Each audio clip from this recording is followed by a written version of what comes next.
start streaming. All right, so I know only children start on Shap 1, but can we start on Shap 1? Yes, we'll be on Shap 1. Shap 1. All right. Boom. Hello. Bum bum bum bum. Bum bum bum bum. Dog Space 9. Look, it is a dog right here. Miles, say hello. Look. Miles. I'm nervous because Miles does sometimes snip. He does, yeah. Miles. Miles must suffer. My favorite episode is Move Along Home. It's so good. Hello. Are we live? Is it working? I think it's working. So. What's up? We got Amanda. We got Adam. We got Doug in the chat. Am I still? Does it still show me it's in the chat? I think so.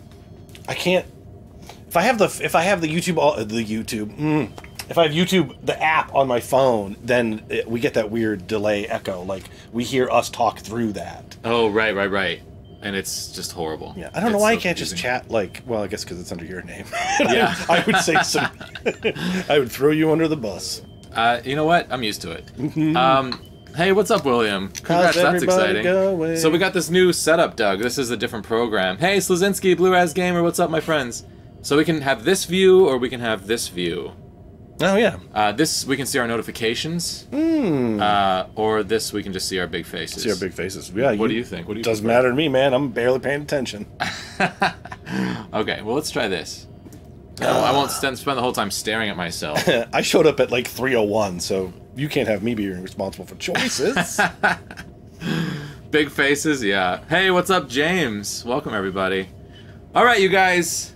Very exciting week this week. We're talking about one of the worst and one of the best episodes, in my opinion, so far. Which is which? It's the same episode.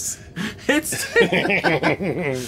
yeah, we're talking about The Passenger and Move Along Home. And Miles is here, sitting on my lap. Hi, Miles. Looking at Doug angrily. And then I so want to pet you. You can pet him if I'm here. He'll be nice. Oh, he's so nice when I'm here. Oh man, Amanda says Move Along Home is bad. I love Move Along Home. It is like so weird and kind of ridiculous and stupid. Yeah. But I love it. I think it's fantastic. I think you have to watch it a bunch of times before it really, you gain the appreciation for it. I loved it the first time. Oh, I hated it when I first saw it. Oh, did you? Yeah, why? Because it's dumb? Because it's dumb. It's hella dumb. Oh, no, and Amanda liked Passenger. I didn't like Passenger. I thought Passenger was ridiculous. I thought Passenger was good, except for... This is going to be the best Doug Space 9 ever. Because it's always better when we disagree. Yeah. But I've never disagreed with Amanda before. Amanda and I are usually on the same page. Yeah. See, that just means Amanda's looking at Alan Moraine and Discovery in the same flawed Star Trek lens. Oh my god. Sorry, Amanda. Alan Moraine is awesome. Discovery is terrible. If you can accept Alan Moraine, then you have got to accept Discovery. No, absolutely not. Okay. Alan Moraine, we'll get there. Okay. Passenger. I was gone for too long. Okay, and now you'll never agree with me again. Okay, well, let's jump into The Passenger because there's a lot to talk about here. Yeah. This episode has already been done like a couple times in this season. It's a murder mystery the week after a murder mystery because Dax was also a murder mystery. Right. What's up, Atalki? Welcome, dude. But yeah, it's just let's just talk about the thing. Let's just start at the end because that's the thing that drives me crazy. That's the murder thing mystery that is just ridiculous. Where she shoots the cells. Oh, that was good. I like that. Yeah. I'm talking about Alexander Siddig and his acting choices. Hello, I am Ray-O Vantica. Ray-O is my name-O.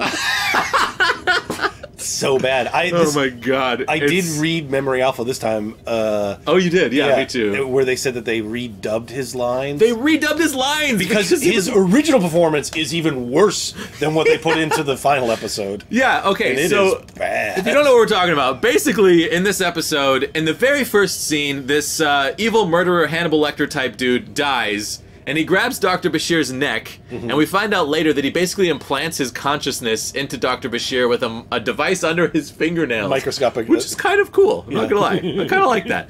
But it becomes painfully obvious about halfway through the episode that everybody thinks that this guy Vantika is dead, but it becomes painfully obvious that he's not dead and that he is in fact in Julian Bashir because they made a production mistake. And when Vantika as Bashir is like, oh shit, Marchetti raid, what's up you guys? Goddess Shadow, Tina, Angela, Dan, what's happening my friends? I hope you guys like Deep Space Nine because this is a very unusual stream for, for me. What's up Xander? Welcome everybody. Goddess Shadow, Roberts. Hello, everybody. We've never had a raid during a Doug Space 9 Lock before. the doors! No one else gets in! This is a niche stream. So yeah, basically we're talking about Star Trek Deep Space Nine. I know Dan is a huge Deep Space Nine fan, so I'm very excited that you're here, Dan. We're talking about an episode Jesse hates. I like it, but it's dumb. That's fair. Stitch, do you like the episode Sweet Alien Mullets Everywhere? You know what? I will take an alien mullet every day of the week. I've been very anti-mullet my whole life, but I am pro, what's it called when you shave the sides and have... Mohawk. Mohawk, yeah. And I feel like if you have a big mohawk that ends in a mullet, then maybe it's good. Oh, yeah. Maybe I'm not anti-mullet. The Waddies do know how to do their hair. The Waddies, totally. Right, those are the space mullets he's talking about. They're just like humans with tattoos on their face. Goddess, thank you so much for subscribing. You rock. I really appreciate it. Okay. Anytime something happens in the chat.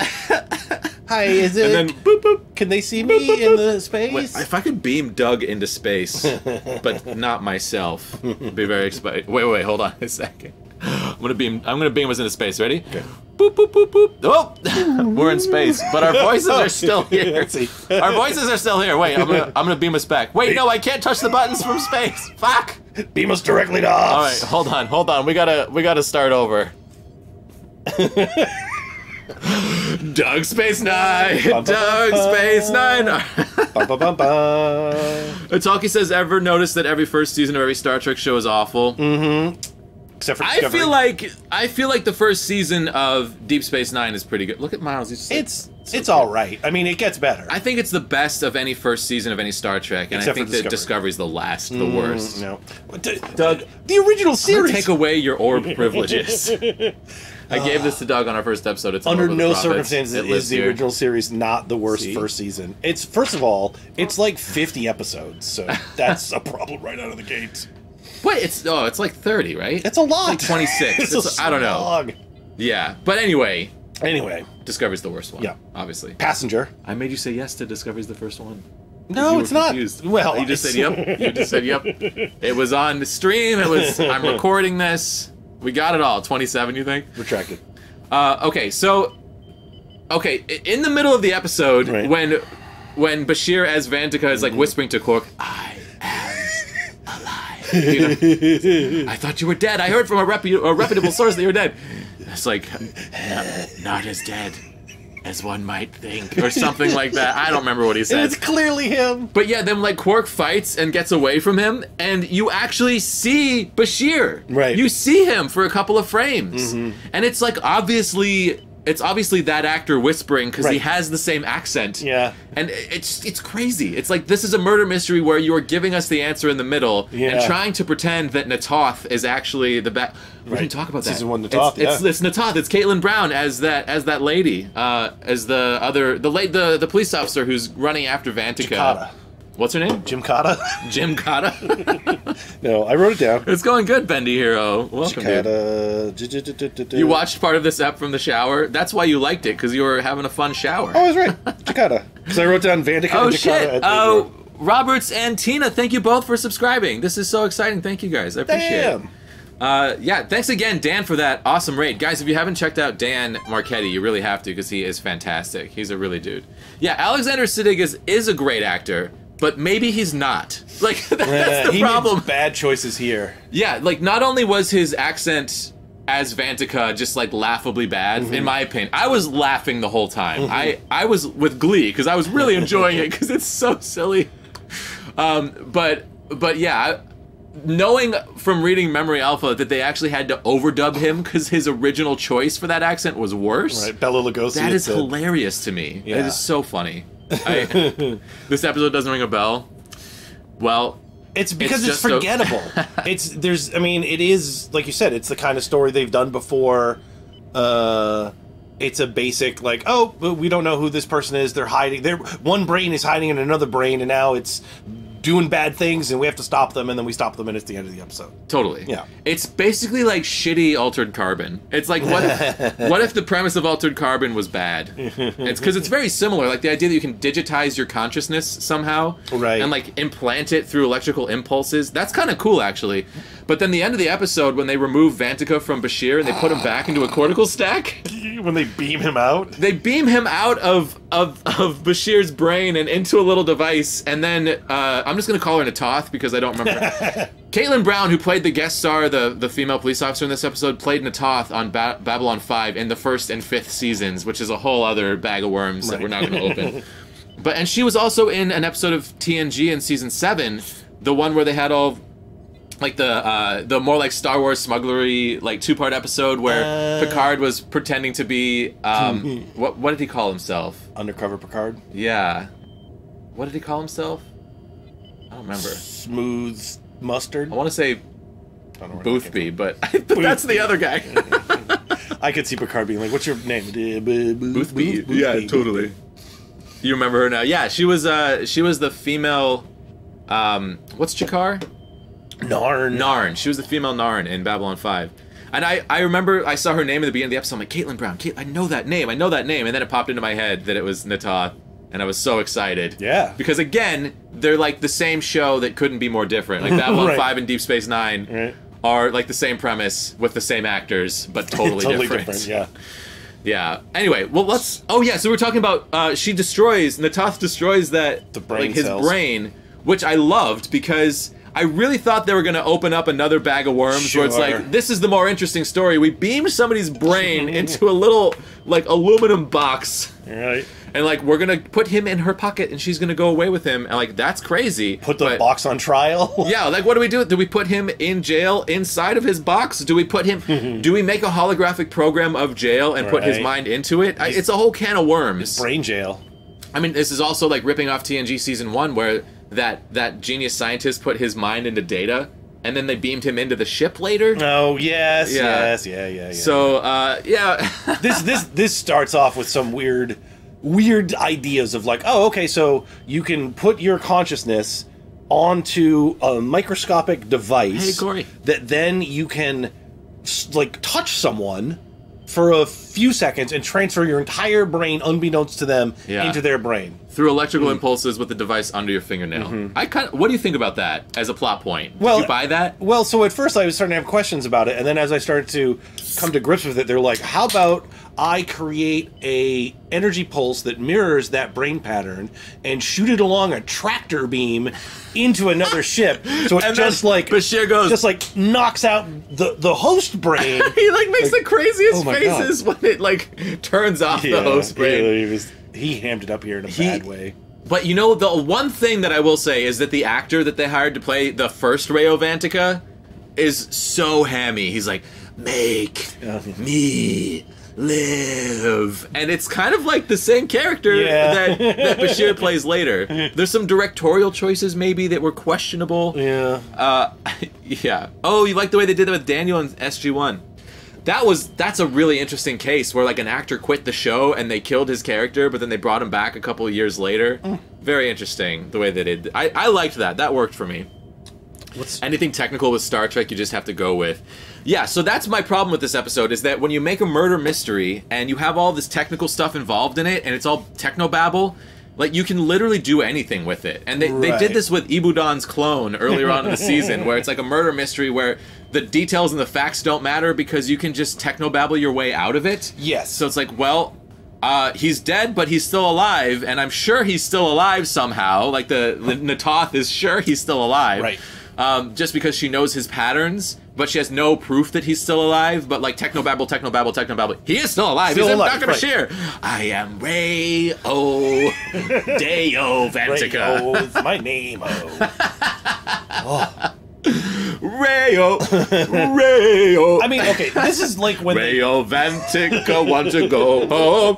Ray, me say Ray, me say Ray. Hey Patrick, good to see you, man. It's like when they gave Brent Spiner the chance to play Lore. You know, it's like, oh, okay. Oh yeah, Data finding his own head. Sorry, go ahead. Oh, what's that? Data finding his own head in the Guided episode. That's the type of technobabble that I am like fully on board with. I fucking love that shit. Data finding his own head that's been buried under San Francisco for hundreds of years. Give me a whole show about that. I love that. That's fun time It's travel. so good. Sorry, what were you saying? Oh, that it's like Brent Spiner playing Lore. Yeah. Except, you know, Lore, as Lore, he hammed it up a bit, but it was not like this. This was just bad hamminess. Yeah. Yeah, there's...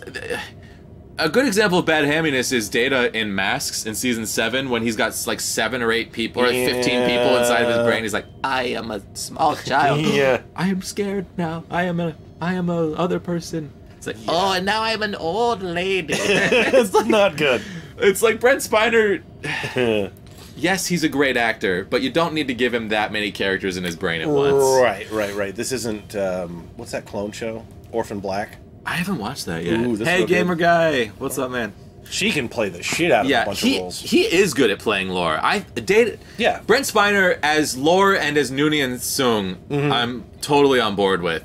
But when he's got 15 people in his head because it's hacky. A crazy mask weird thing that he's wearing and the ship is turning into another society, but like not the walls of the ship, just like the chairs. It doesn't make sense. It's how you start off with just the accoutrement and then you move on to the structures later. So they're like in 10 forward and there's just a bunch of trees and no chairs, but the walls still exist and they haven't all died.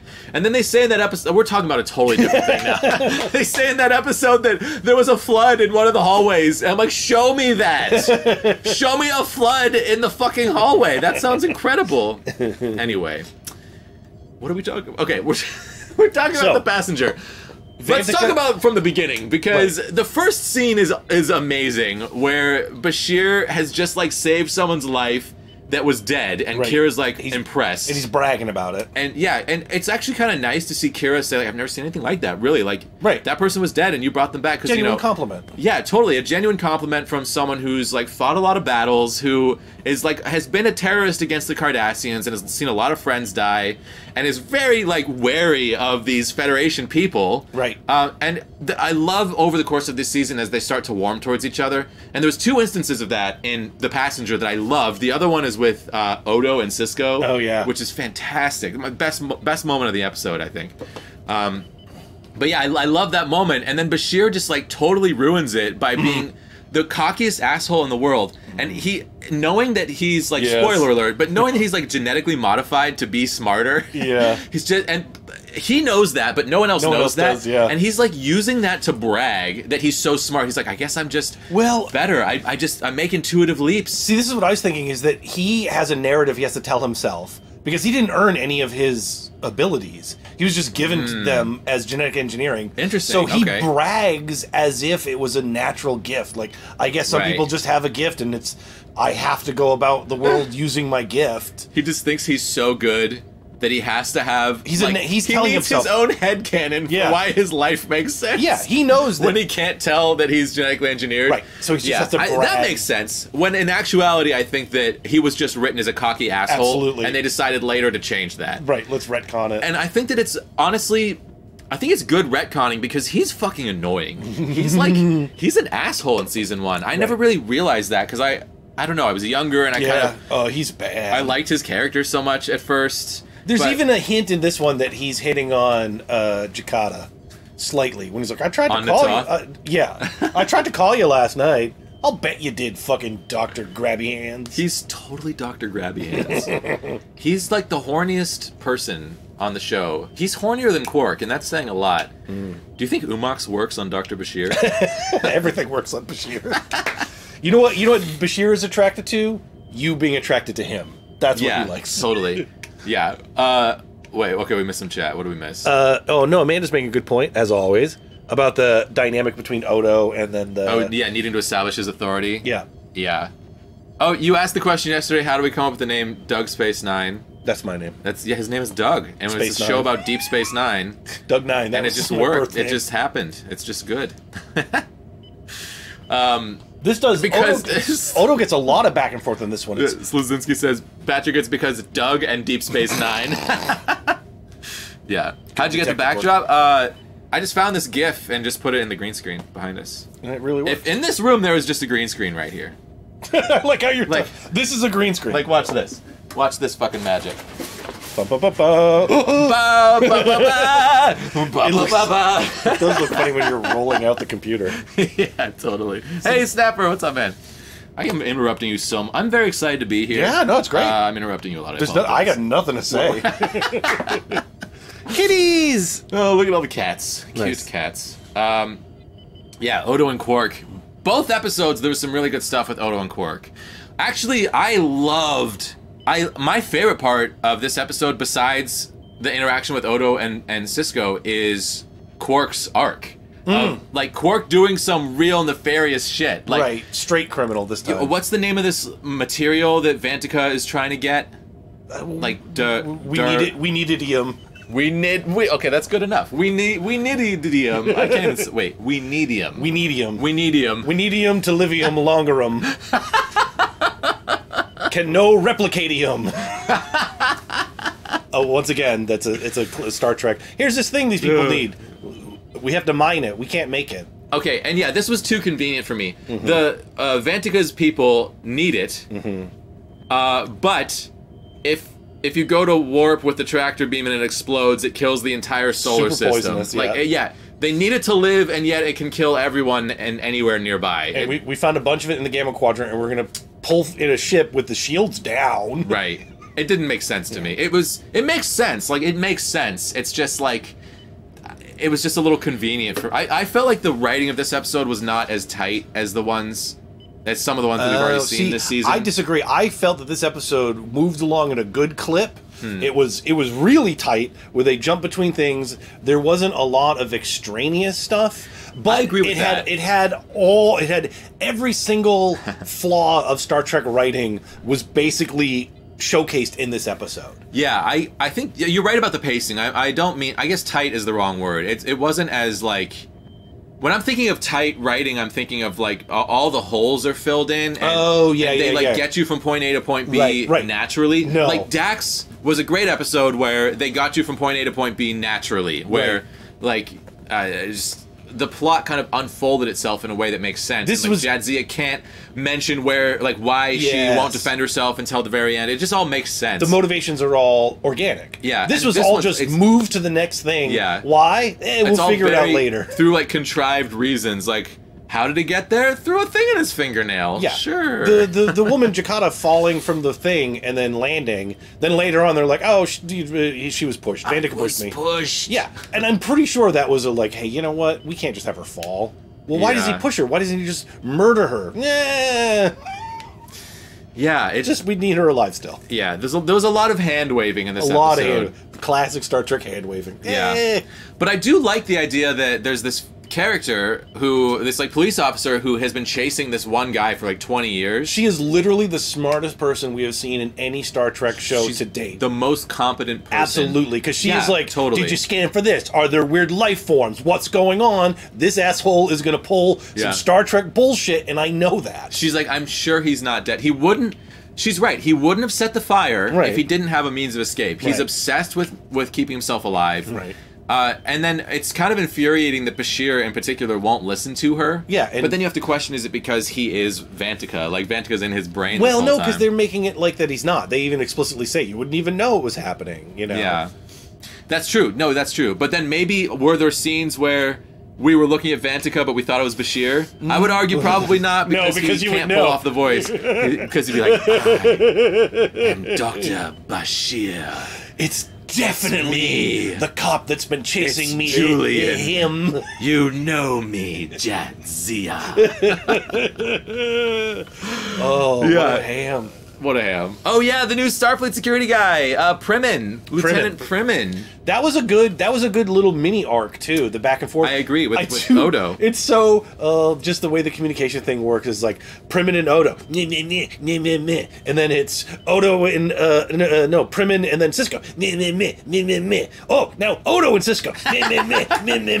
Like, just get everybody in a room and do an intro meeting. Yeah, it was interesting. Like, Odo gets upset about something that he doesn't even know is happening. He just assumes that Cisco doesn't have his back, when we saw the scene prior where Cisco has his back. Like, Cisco's saying Odo's in charge. Like, you have something to Primin, like, you have something you could learn from Odo. Right. And then I just love the scene. My favorite scene of the episode is when Odo confronts Cisco about this, and he's like, well, who's in charge? And Cisco says, in a joint operation with Starfleet and Bajoran, you are. And Odo's like, I can live with that. And it's such a great moment. It's so good. I love that. That's my favorite moment of the episode. There's all kinds of little things like that. Yeah. Oh dear, Starfleet regulations prevent you from Yeah. pushing a button? Yes, that happened in the next episode in Move Along Home. That was in great. this one? That was Move Along Home when he tries to get him to beam over to the other ship. Right. Because Never Primin mind. is just in these 2 episodes, and he's totally just like, like, where's Colm Meaney? Where's Chief O'Brien? I don't know. Well, let's have a character who's very similar for 2 episodes. Can we get some doughy white guy in here to act as the everyman? Anyone? Yeah, we need an everyman in here, because they've been saying for several episodes now that O'Brien is on Earth. Right. Because it was Keiko's mom's 100th birthday. Right. And I looked it up, and actually, O'Brien was off shooting a movie, so he like couldn't be there. Yeah. Which is kind of infuriating, because you hear all sorts of stories about like Wesley Crusher, like the actor who played Crusher and the actor who plays Dax, actress who plays Dax, like trying to get time off to do movies and not being allowed. Right. And then like being so upset that they eventually like leave the shows. Like Tasha Yar, I mean, people not being treated well by the producers on Star Trek when they asked to go do other things. But then like Chief O'Brien is gone for episodes at a time, He's which I don't have a O'Brien. problem with. I feel like they should just let the actors do these things. You know, I mean, to a reasonable degree. Yeah, I think that's a whole other thing as far as, you know, the dynamics that you get between the actors and then the showrunners. Right. Yeah, and it seems like it favors the older men more than it favors the young actors or the women. It's almost as really if frustrating. Hollywood producers aren't a nice bunch of people. Yeah, I don't know. We'll have to look into that. Let's Let's go to chat. Oh yeah, Cisco hunting Eddington for years with that passion. Totally. That's an interesting storyline. And I love the way they wrap it up in this episode with her destroying his brain in the box. Yes. Odo was a bitter dick at the beginning of the series, so glad he got a lot of character development. Yeah. I was thinking in this episode, in The Passenger, that I feel like this is the first time that Odo seems like himself to me. Where I feel like the character choices have been made, the makeup is a little bit better. Yeah. They've kind of got the he's got this like unbridled sass. Yeah. Just below the surface, where like you if he even thinks that he's being disrespected by his commander, he's like, I'm here to offer my resignation. You know, like in the bitchiest way. And that's Odo, you know, like that's him. Like that's all he's got. Yeah, that like super like I don't know, just like super strong core of what's right and wrong in his mind.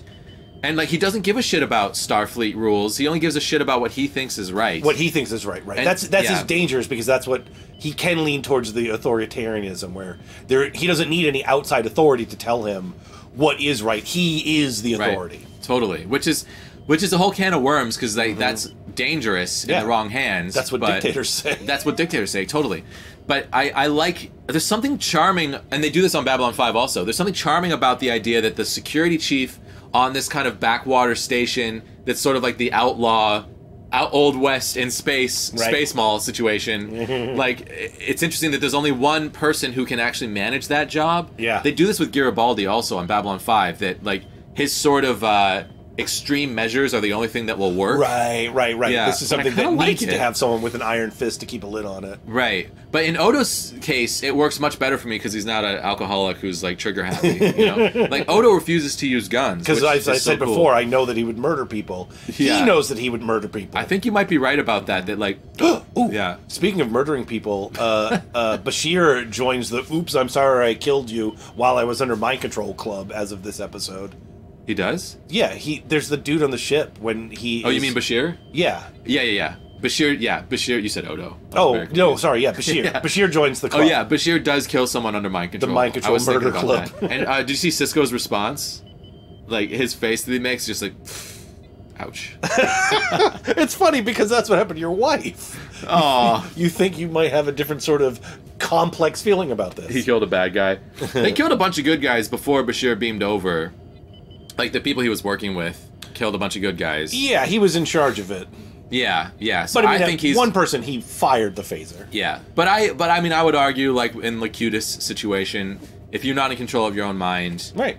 and someone uses Oh, your body yeah. to commit murder, it's not your fault. Bashir's in the free and clear here. Yeah. But it's the perfect crime. it does put him as a member of the mind control murder club. He is now a murderer. His body has murdered. He saved so many lives, except for the one that he Except for the murdered one. with his body. There'll be more. Murdered with his body makes Oh. me think that like he just flung himself so hard that the other person splatted. Speaking of murder, where it's now the most abstract form of murder, where this guy, Ventica Ro, he's in his cells, literal cells, like the In his glial cells, they say. Oh, yeah. And he's in the container, Yeah. and then she fires at it. So that is like, okay, yeah, this guy was a bad guy, clearly. But she did just sort of summarily She executed She him. executed him, Right. without any sort of trial. Right. And then the Starfleet people all look at each other and they go, Cisco looks upset, but Bashir and Jadzia look happy. Yeah, they're like, it's that was a cool thing she did. It was a cool thing. I liked that. You know I what? liked that she did that. But honestly, I liked that she did that because, like, what do you?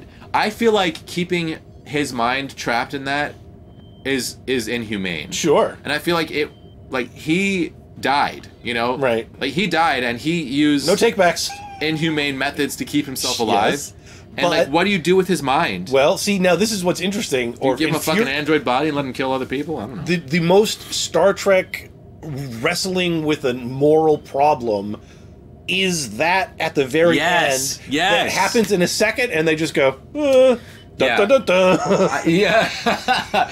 Episode's done. No moral answers. Dun dun dun dun. Didn't even raise the question.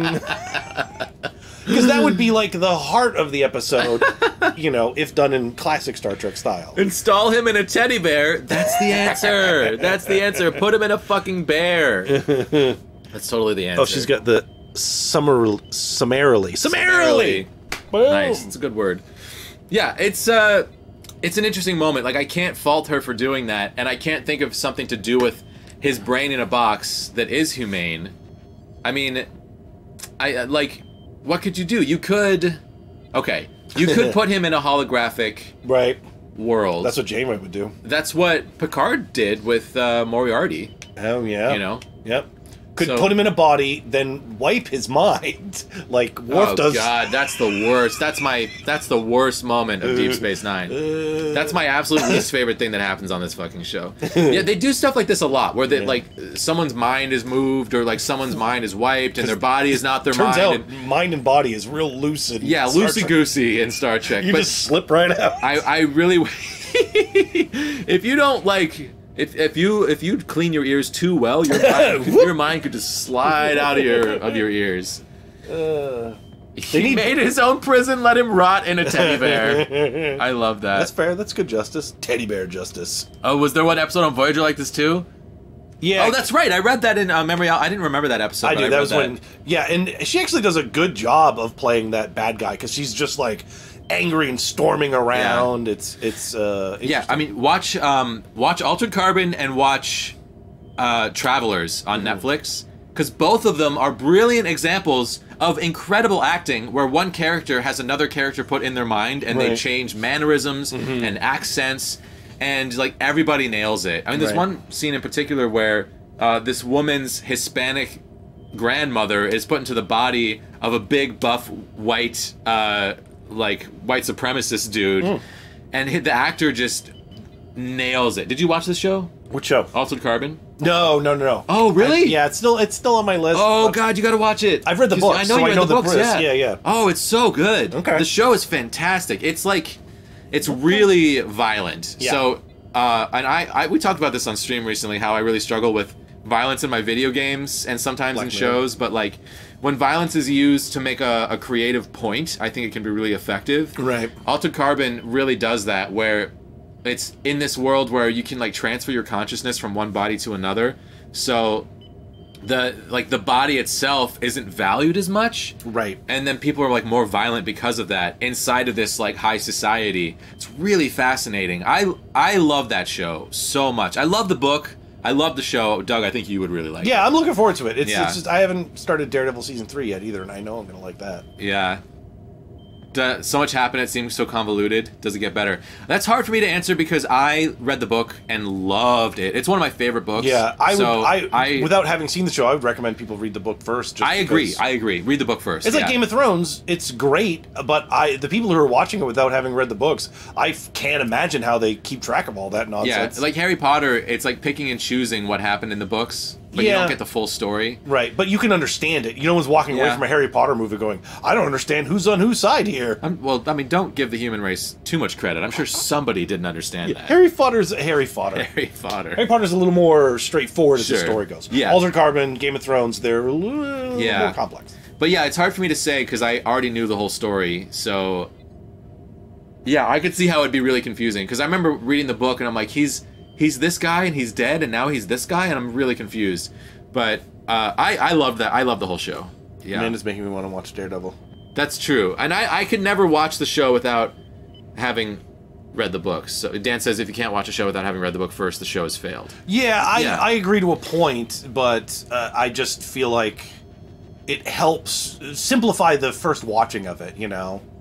Yeah, and for me, like, the visual, the imagination of, like, the author and was so like vivid. Yeah. Like my imagination was like so tickled by the book and I was just seeing all this stuff in it.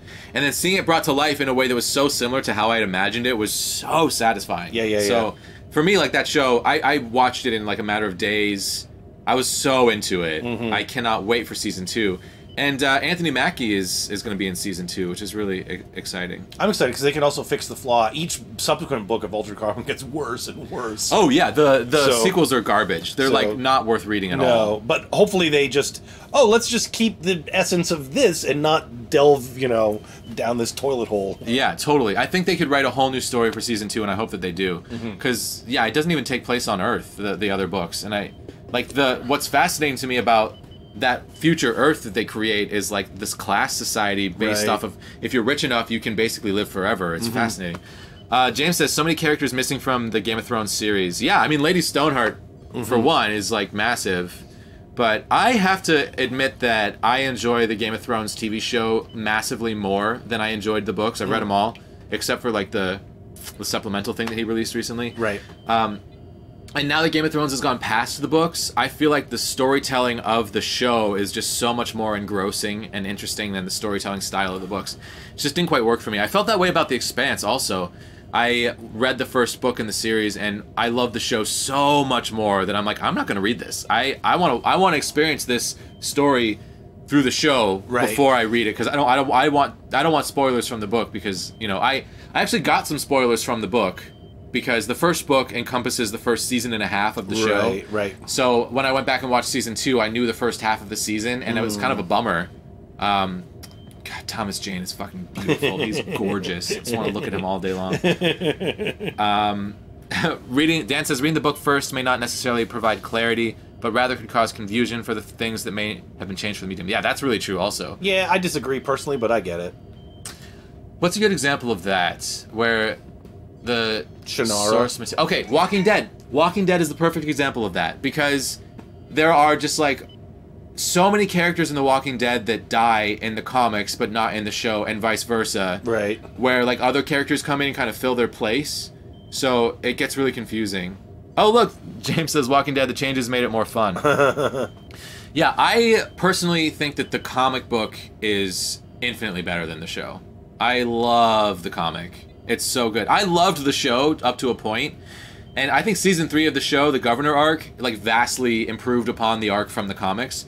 But pretty much everything else in the comics I've liked better. No. Especially, like, I just read the newest collection, New World Order. Fantastic. So good. Holy fuck, so good. Oh my god, I hope they get to that point in the show.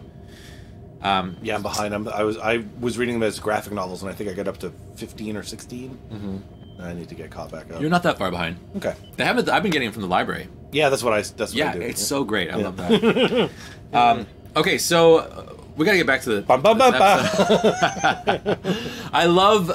I love introducing a Starfleet security chief. I think that's really interesting with Primin. To be honest, Primin is far more interesting than O'Brien has been so far. Oh my! So far, O'Brien's just a nothing in up till now in Deep Space Nine. He's done nothing but sort of like those are bold words, Johnny sir. Fix It. Primin has an interesting dynamic, you know. Yeah, O'Brien argues O'Brien's with Keiko. Dynamic though is with the station. Like O'Brien, the function of the chief engineer on Star Trek shows, for me, is to humanize the vessel. Sure, like, right. Geordi has this amazing relationship with the Enterprise. Yeah. And, like, O'Brien has this, like, really combative relationship with Deep Space Nine. Right. It's similar to what B'Elanna has with Voyager. Sure, where she always seems, like, stressed out and fighting it. Yeah, but then when O'Brien is, like, happy with the station, when he's like, oh, you're doing it right this time, you know, you just, like, feel so attached to the station. Like, there's something about that kind of characterizes the station for me, personally. Okay, and I've always loved that. And I love that with O'Brien. I love that he's still trying to figure out this ship, you know, trying to figure out what the fuck is happening with it. I think it's or not the ship, the station. I think it's really kind of charming and cute. And I love that, like, as soon as he's gone, it falls apart again. Yeah. Like, he's the only thing keeping it together. I mean, I love O'Brien as a character. I do think that they changed him a lot between his appearances on Next Generation and when he first shows up on Deep Space Nine. He's a lot more combative and grumpy, and he's like, Captain Picard's like, this is your favorite transporter? And he's like, it's just a transporter. He's like a little bit of a jerk, you know? Yeah, so I kind of see what you're saying. But he doesn't have any interesting dynamics with any of the other characters yet. You're right, just Keiko. Yeah. He just argues with his wife. Yeah. Yeah, but that's fine, because he's kind of a schlub. He's not... He's just kind of like... It's no one... The evil version of O'Brien in the evil universe is a dude named Smiley, who's just kind of like, whatever. Like, even his polar opposite is just a giant, meaty shrug. Yeah, but Primin is interesting, because, like, he is so combative with Odo, and I love that Odo is right most of the time, but Primin does save the day. Yeah, well, and Primin is right as far as by the books. Like, the whole thing of, like, you can't just beam over to that ship. Is that a Starfleet? Oh, no, I'm doing it again. That's still the next episode. Yeah. I'm jumping. It's so hard. Watching two at once is hard. Well, this is actually a good split, because we get it's like we get the Primin arc, who never shows up again. Yeah, what? I don't remember. I didn't even remember him existing, to be totally honest. Who was this? Wait till we get... Yeah. But he's just gone, right? In the next episode? I think so. I think he's just gone. Oh, yeah, because the next one's Nagus. I don't remember him being in that. I read on Memory Alpha that he's only in 2 episodes, so I don't know if they explain his absence or what. This is a great question. Anyone ever thought it was weird that O'Brien was the chief engineer but was not an officer? I honestly don't understand it. They reference it a lot. He's an enlisted man and not an officer. Right. What does that mean?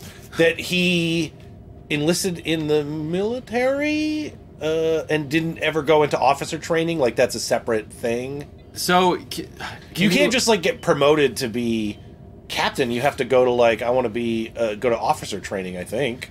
Yeah, so the enlisted men are, like, the blue-collar workers of the industrial exploration complex of Star Trek universe. I don't know. That's right.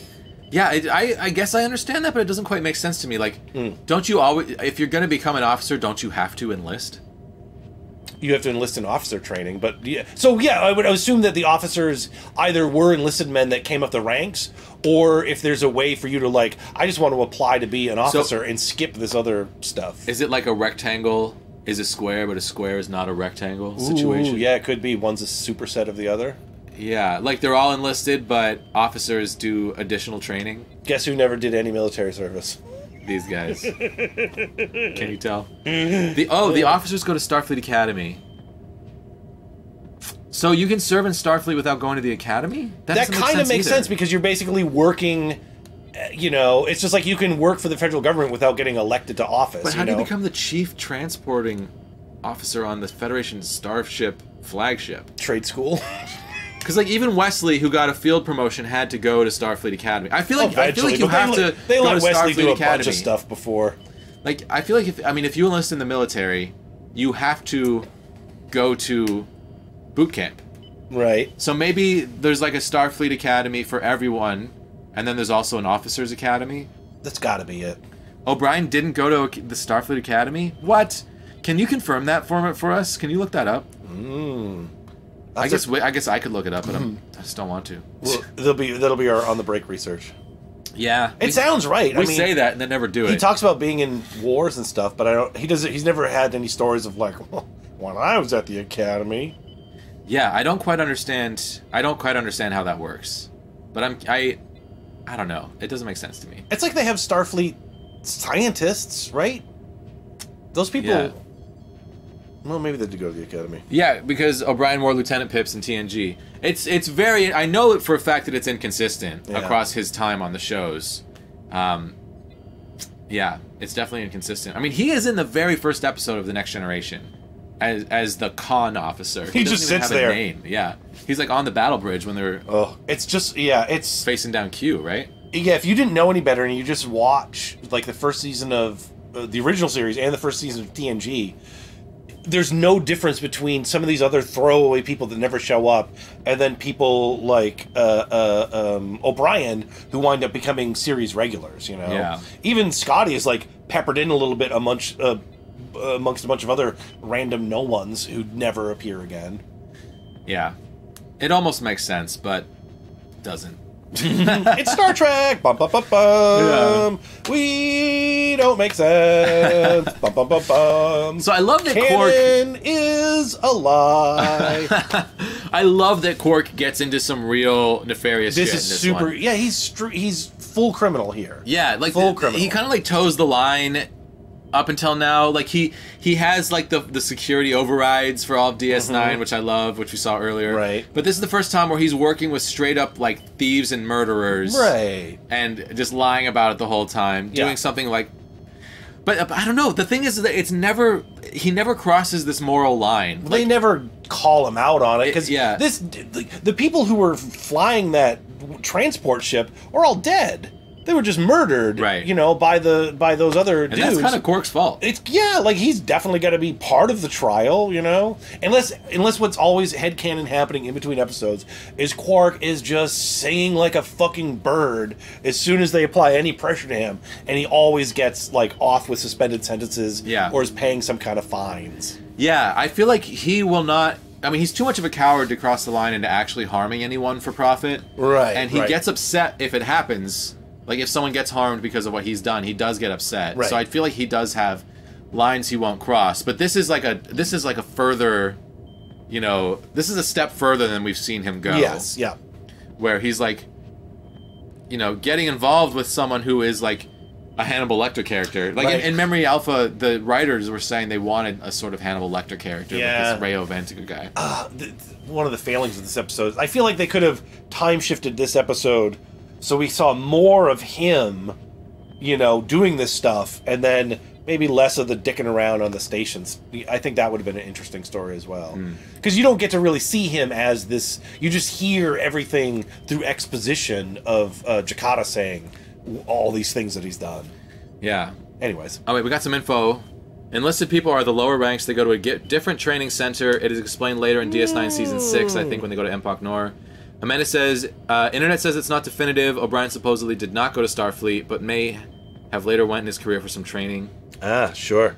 Yeah, it still doesn't. I don't know. It doesn't make sense. It doesn't make sense that you could be the chief engineer and not go to Starfleet Academy. I think so, because it's not like a cabinet level position. It's just, you know, you don't need to know anything except for the technical stuff. Why would you not want someone who had that skill? I mean, if Betsy DeVos can be the education, be in charge of education for our entire country, then O'Brien can run a space O'Brien station. can run a space station. And what are you going to learn at the academy anyways? Oh, sometimes there's a burning room and you have to choose who lives and who dies.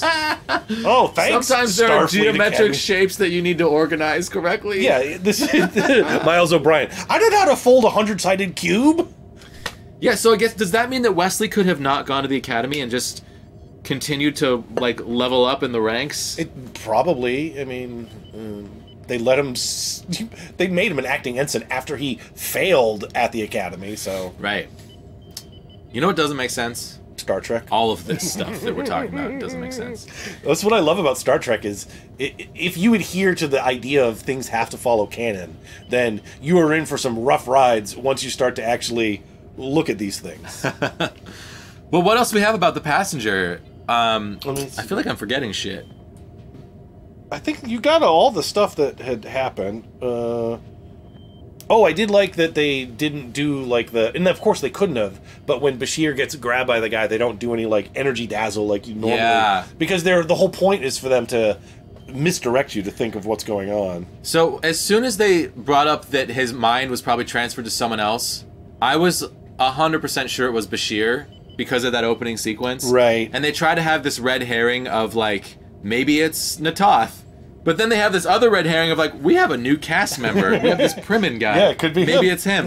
But I was always 100% sure that it was Bashir. Not because I remembered this episode, but because, like, first of all, it was obvious from him grabbing his neck. And second, you actually saw him and heard his voice. Right. And they tried to disguise it and did a bad job. When you watch it and you know that it's him, it's so obvious. And you can actually freeze frame and see his face. The only other things I wrote down was they mentioned waste reclamation for the first time, which means that on Deep Space Nine, you're eating your own recycled poop. So that's important to know. And that also, but if you have poop and matter and energy are interchangeable, and you can turn that poop into energy and then put it into the buffers for the replicators, and then make a chocolate souffle out of it. Hey, if that's what you need to save I'm all for yourself, it. I'm all for it. Oh yeah, B'Elanna Torres didn't graduate from the academy, but that's a bit of a special circumstance. Right. Yeah, I mean, the Maquis definitely a special circumstance. Yeah. The other thing I wrote down was that wasn't poor writing. To be fair, poor direction.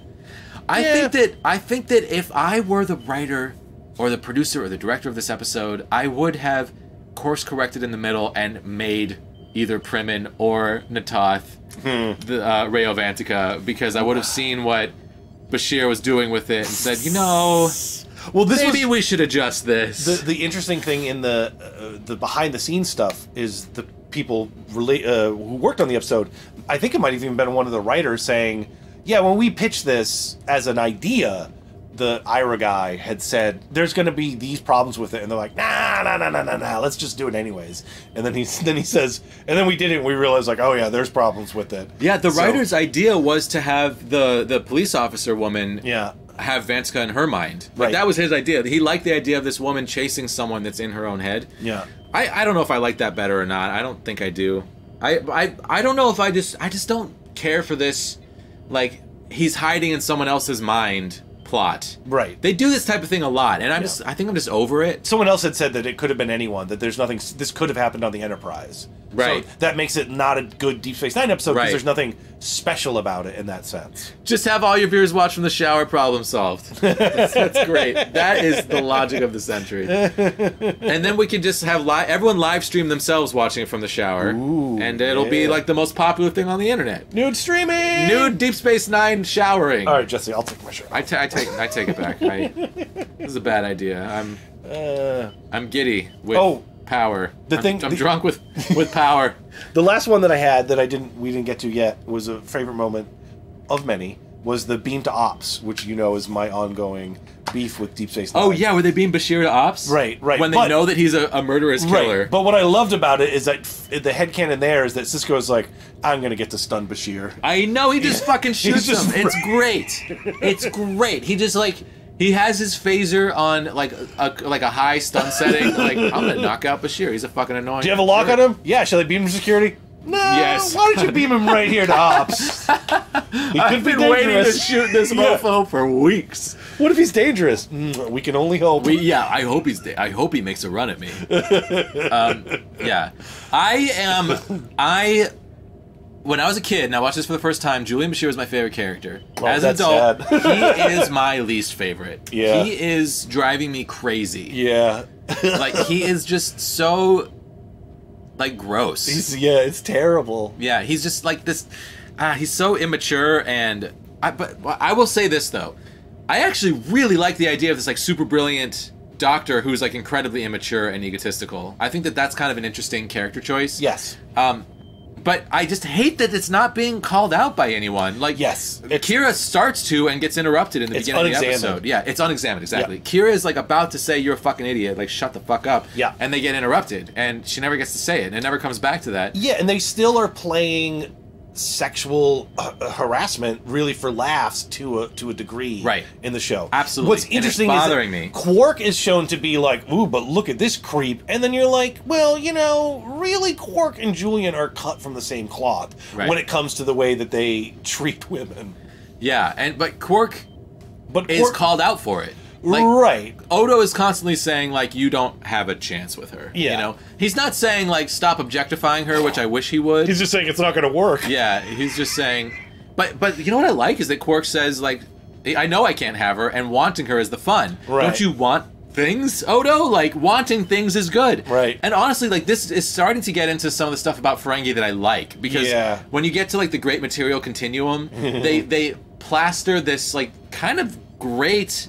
ethos on top of the way that Ferengi acts. Right, yeah. Coming from Nog, who's a great character, yeah, it kind of works for me, and I kind of like sometimes when you get hints of that from Quark's relationship with Odo, where Odo is missing things in his life. Right. And Quark is pushing him. He's like, you live by yourself alone. You don't have anything. You, like, have a fucking bucket, and that's all that you have. Yeah, just, like, want things. Have passion. Like, have joy in your life.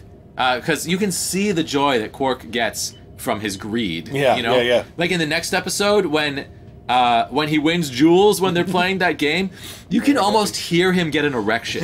Like, I kept saying that to Andy when we were watching that. Like when Odo discovers that 4 crew members are missing, you can also hear him get an erection. He's like, I've got a case. Like, they just live for the thing that makes them happy. But that is true with Odo, is that really is his thing that makes him happy, is like his work. You know? Like, justice. He is fucking Batman. You know? So Quark does, in a way, freely provide him entertainment by being a criminal. Yeah, totally. Well, should we get into the ratings? Yeah, let's do some ratings. Yeah, anything else for this episode you guys want to talk about? Or should we get into how many bars of gold pressed latinum? How many slips and strips?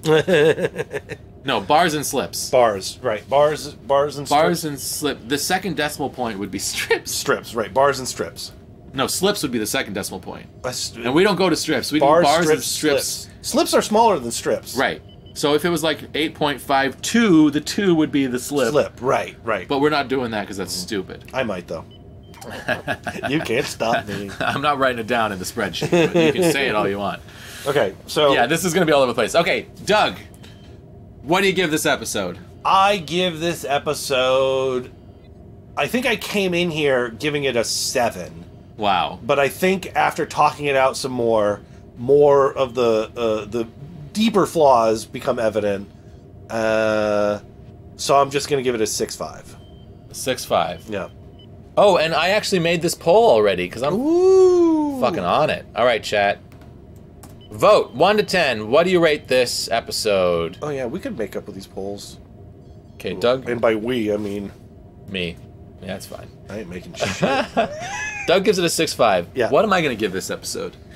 Coming into it, I was thinking a 4 because I feel like this is. I don't care for people's consciousness being thrown around willy-nilly. I don't care for Bashir's hammy, overacted nonsense. I enjoy this episode because it's bad. Like, I enjoy it because it's like I'm laughing at it. Yeah. I was like, when he's like, make me live, I was laughing, like the whole end, Ray Ventica. Like, I was laughing. It's just, I don't think this is a good episode. Yeah, there's a lot of hokum here. I do really like Primin's arc with Odo. I like Odo's arc with Cisco, and I think that those are actually worth quite a bit to me. Yeah. So... this is why I thought it was a solid... That's why I gave it...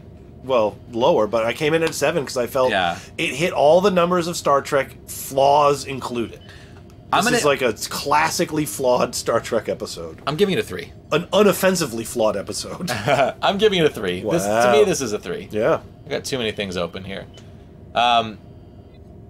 He was channeling the Emperor from Star Wars. Oh, I believe you will find the shields quite operational when your friends arrive. Okay, reviewing the results. Oh shit, we got a 3-way tie, you guys. That's no good. No. We need more people to vote. Oh no, that's not true. We can average it. Yeah. All right, is everyone done voting? Has everyone voted? We're gonna do this math. This is Doug's contribution. See, I don't want to do the math, and Doug does the math, and I really appreciate that. And Doug makes those memes too. 6-3. A 6-3 from chat. Okay. 6.3. All right. So now, Look my at how friends. fucking in tune I am with chat. Everyone's wrong. Okay. If everyone disagrees with you, either you're wrong or everyone else is crazy. Yeah. In this situation, I'm pretty sure it's you guys. Okay, favorite character. Who do we nominate for favorite character? Well, it's like Jakata. What is her name? The character or the actor? Character. Caitlin Brown is the actress. It's Jakata. I'm positive. Ty Jakata. Yeah, I wrote it down. T-Y Jakata. Oh, wait, that's the police officer. With a D. With a T, I mean. Jakata, yeah. And then... I'm just going to put police officer. Yeah. Favorite character for me... and then there's Primin. Primin, I think, is a valid one. I think Odo's got to be in the mix. Yeah. Quark's got to be in the mix. I'm putting Bashir on there just to see if anyone's wrong. No, and then put Evil Bashir. Evil Bashir? You fucker. Because I think I came in wanting to vote for Ty Jakata, but I think I'm going to vote for Bashir.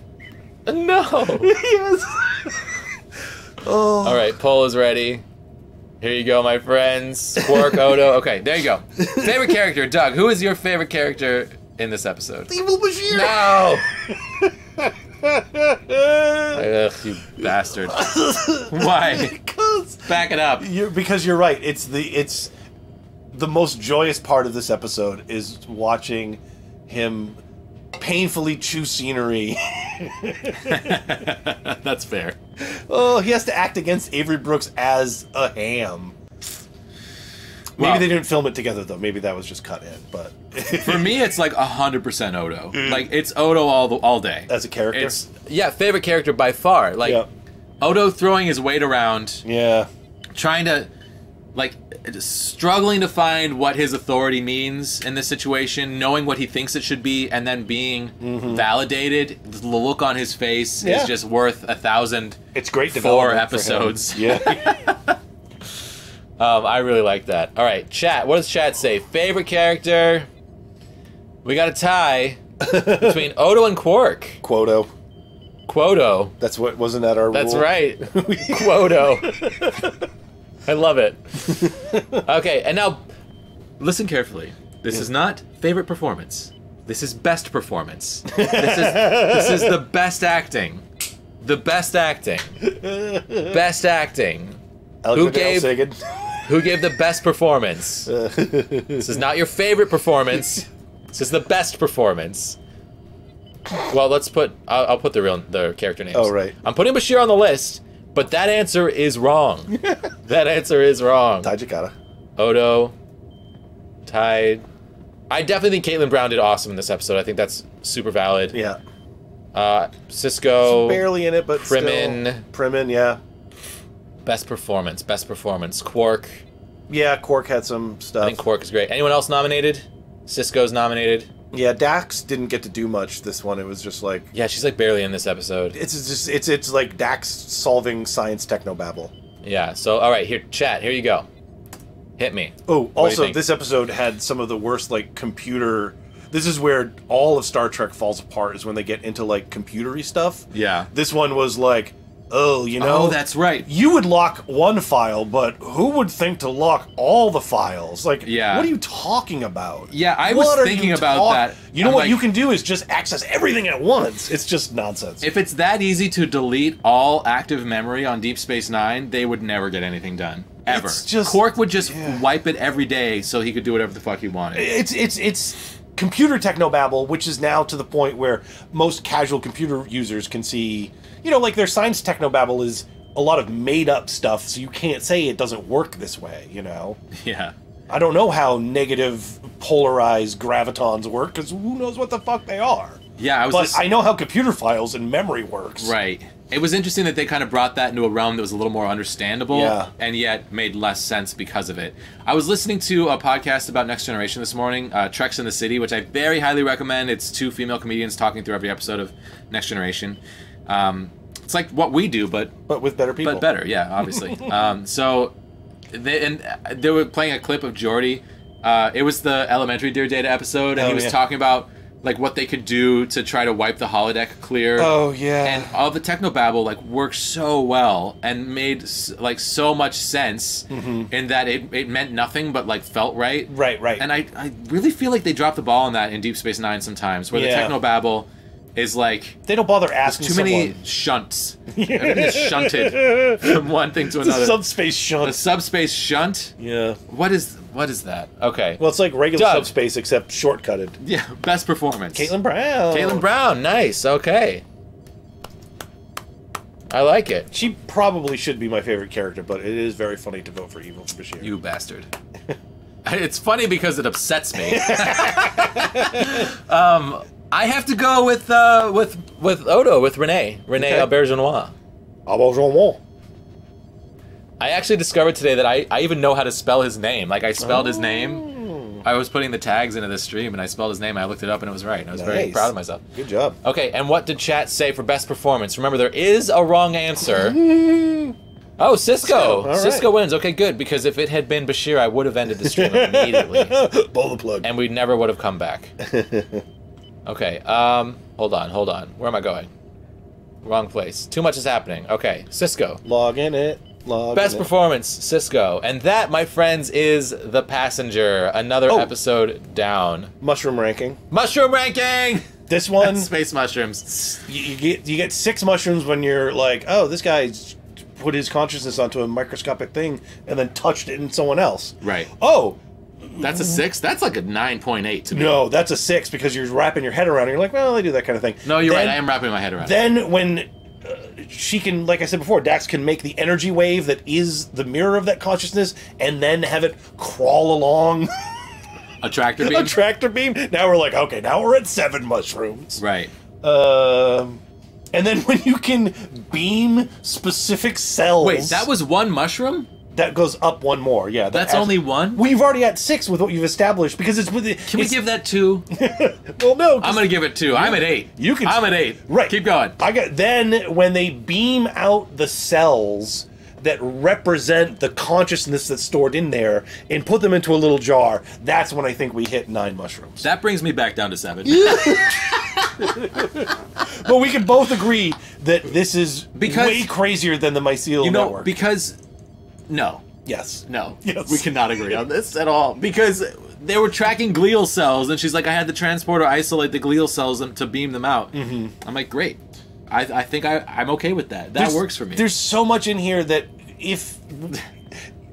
it would change the nature of consciousness as perceived by the people in the Federation. Like, this episode makes it like, oh, whoa, consciousness is just like, zoop, you can super slip it off to someone else. Sure, but that already happened in season 1 of The Next Generation. I don't know, man. I got lots of problems here. None of this makes sense with established transporter stuff. We have so many problems. We have no solutions. Yeah. But that's fine. That's fine. Yeah. But we can all agree. We can all agree that Evil Bashir was a crazy performance, right? Can we at least agree? that was insane and made no sense. But I loved it because it was bad. 9 mushrooms for evil. Yeah. 11 mushrooms for evil Bashir. Yeah, totally. Oh, hey, look. Do you have the memes that I did? Oh, did you send them? I didn't. I emailed you. We can get them on the break. Cause yeah, I'll grab them on the break. Okay. We're going to take a break. We usually take a little bit of a longer break. 10 minutes? Yeah, probably 10 minutes. You come back earlier because I go smoke. Sometimes I come back earlier, yeah. But Doug gets in the chat I'll sometimes. be in the chat while I'm smoking. Yeah. And Andy's here in the house somewhere, so I'm going to go see where she's at. Because I want her to... She watched both of these episodes, so I want to get Andy's take. Yeah. So, yeah, maybe if she's free before you're done, we'll come back and... Oh, yeah. And if it's you and Andy while I'm out smoking, that's cool. Yeah. Whatever, man. But yeah, we'll definitely we'll take a break. Probably be gone for like at least 5, probably like 10 minutes, and we'll see you guys in a few. Bum bum bum bum. Bum ba ba ba. Boo boo ba ba. Wait, this isn't the right one. Damn it. That's the wrong AFK screen. Hold on, I'm just gonna add it. Okay. Let's see. No, it's just people looking at the computer. Well, they can still see me. This is just bad streaming now. I went to. I forgot that this was blocked in the back. Okay. Why does it keeps going to this app data version of this screen when that's not what I want. Oh, it's because you said you set up a new app, right? So it doesn't know which folder you go to for this. Well, I pulled it from the other folder. Oh, that's weird. Okay. It's here. AFK. This one. AFK, BRB, IRL, LOL. There it is. There it is. Okay, yeah, so, guys, I'm actually planning to stream on Twitch tonight because I missed Wednesday because I was out of town. So, we're going to do this stream and then I'll take a break, like an hour or an hour and a half or something. I'll be on Twitch tonight. And then, tomorrow afternoon, we're doing Mario Maker. My schedule's all wonky because a lot's going on. Yeah, anyway. So we'll be back in just a couple minutes. Love you, bye. Bye!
All right, my friends, look who's here. We're back. It's a Doug Space 9 exclusive. Andy. We're gonna get Andy's take. Can you scoot towards me just a little bit? I get so aggro about things being not centered. Warp speed. Look, we got Doug in the chat. Hello. What did I miss? Doug was kicked out of Starfleet? Oh shit. For befriending the Borg? Doug? What did you do? No. It's not right. Command field promote Doug? That should be a command. Alright. So since Andy's here and Andy watched both of these episodes, I did. I thought it'd be fun to get Andy's take. I'm digging it. So let's start with... But first, I don't want to forget. I'm sorry to interrupt your flow. But did you tell them about your airport experience? My airport? No, I haven't yet. But we should wait. We should wait for Doug to come back for that. All right. But I reminded you. You did. I was gonna say and I forgot. Oh no, Doug doesn't have the the power crystals required. Hold on. You can have some of mine. I've been stockpiling them. I'm giving Doug 5,000. Spend them wisely, my friend. Did that work? It worked. Okay, good. Okay, so we're gonna get Andy's take on both of these episodes real quick. We just finished talking about The Passenger. Yeah, okay, but to be fair, I was very tired towards the end of watching that. And I had to have Jesse actually explain the ending to me. She might have been in and out a little bit. But what did you think about The Passenger? Okay. Well, first of all, I want to speak up for those who weren't as savvy as maybe Doug and Jesse. I didn't guess that it was Dr. Bashir. You did not guess that at all. I didn't, and what's so funny... Even when you can see him in the middle for a frame. Yeah, I wasn't looking. You told me to close my eyes. I paused it to check, and I told her not to look because I did say it's a dark-haired man. Yeah. But then the next scene you said that you thought it was the woman. I did. Yeah. I was like, oh, I know what it is, because she's trapped inside her own mind. And she's trying to hunt down herself. Which actually was the original intention of the writer.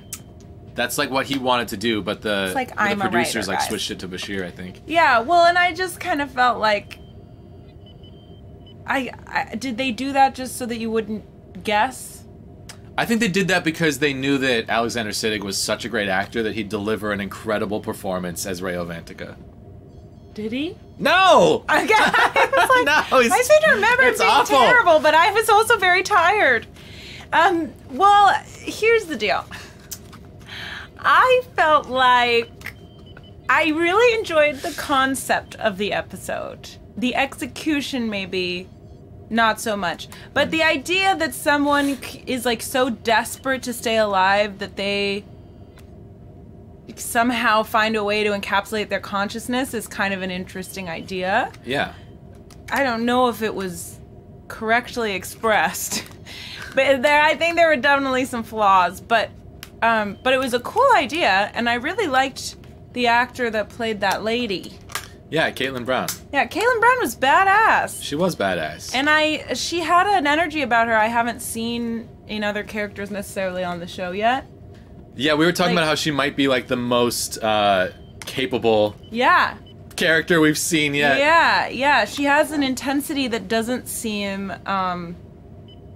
like a facade. Yeah. Like, I think in some of the characters on this show have intensity that feels like it's like a layer on top of who they really are.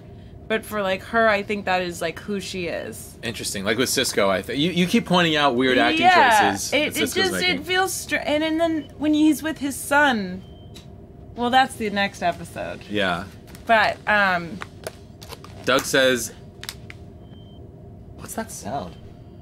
Oh, it's the door. It's Doug. Does our door have a leaf blower attached? I think I guessed first watch because they cut to Bashir after the weird whisper scene. I still haven't seen that accidental shot of him in the cloak or whatever. Oh. Does that make sense? Yeah, totally. No, they do. I remember that. They cut to him directly. Yeah, I think the first time I watched it, it wasn't like an obvious thing. To me, that was like maybe it's Bashir. I sat between your legs. We're gonna get foreshadowing here. We're gonna get real cozy here. Berries. Can you even get in, Doug? You can. That big thing's on wheels. Oh. Hey, Miles. stop it. We were friends 5 minutes ago, Miles. Oh, he always does this. Yeah. He gets, well, it's whenever he's at people's feet. It's like he's scared someone's going to step on him, and then he gets mean. He hates these feet. He hates the feet! But then he hangs out right at your feet, so it's kind of like, dude, you can't have it both ways. And I can give a little more lap room there. Okay, there we go. Perfect. Yeah. Bum, bum, bum, bum. Andy's here. Bum, bum, bum, bum. Deep Space Andy. Oh my god. Deep Space Andy. I like if that. You're gonna, so if we do Next Generation, we have to call it Doug Trek The Next Jesseration, which Doug made up last week, and I just love. But what's a good Andy name or Andrea? I don't know. Dysandia? No. What are the other Voyager. Enterprise. Discovery. Andy Andy Prize? Prize? Yeah. Andy Prize. That's good. Star Trek Andy Prize. All right. right, we got it. We solved it. I mean, we have Teamwork. to do it. Now I have to watch it. Yeah. So if you had to like rate like 1 to 10 The Passenger, how would you rate it as an episode? 4 maybe? See, she knows Yeah. what she's talking Yeah. about. I said a 3. That's- Well, makes a it good just couple. wasn't as far as the ones I've seen for my taste, but I also don't think it's fair for me to rate it because I did fall asleep towards the end.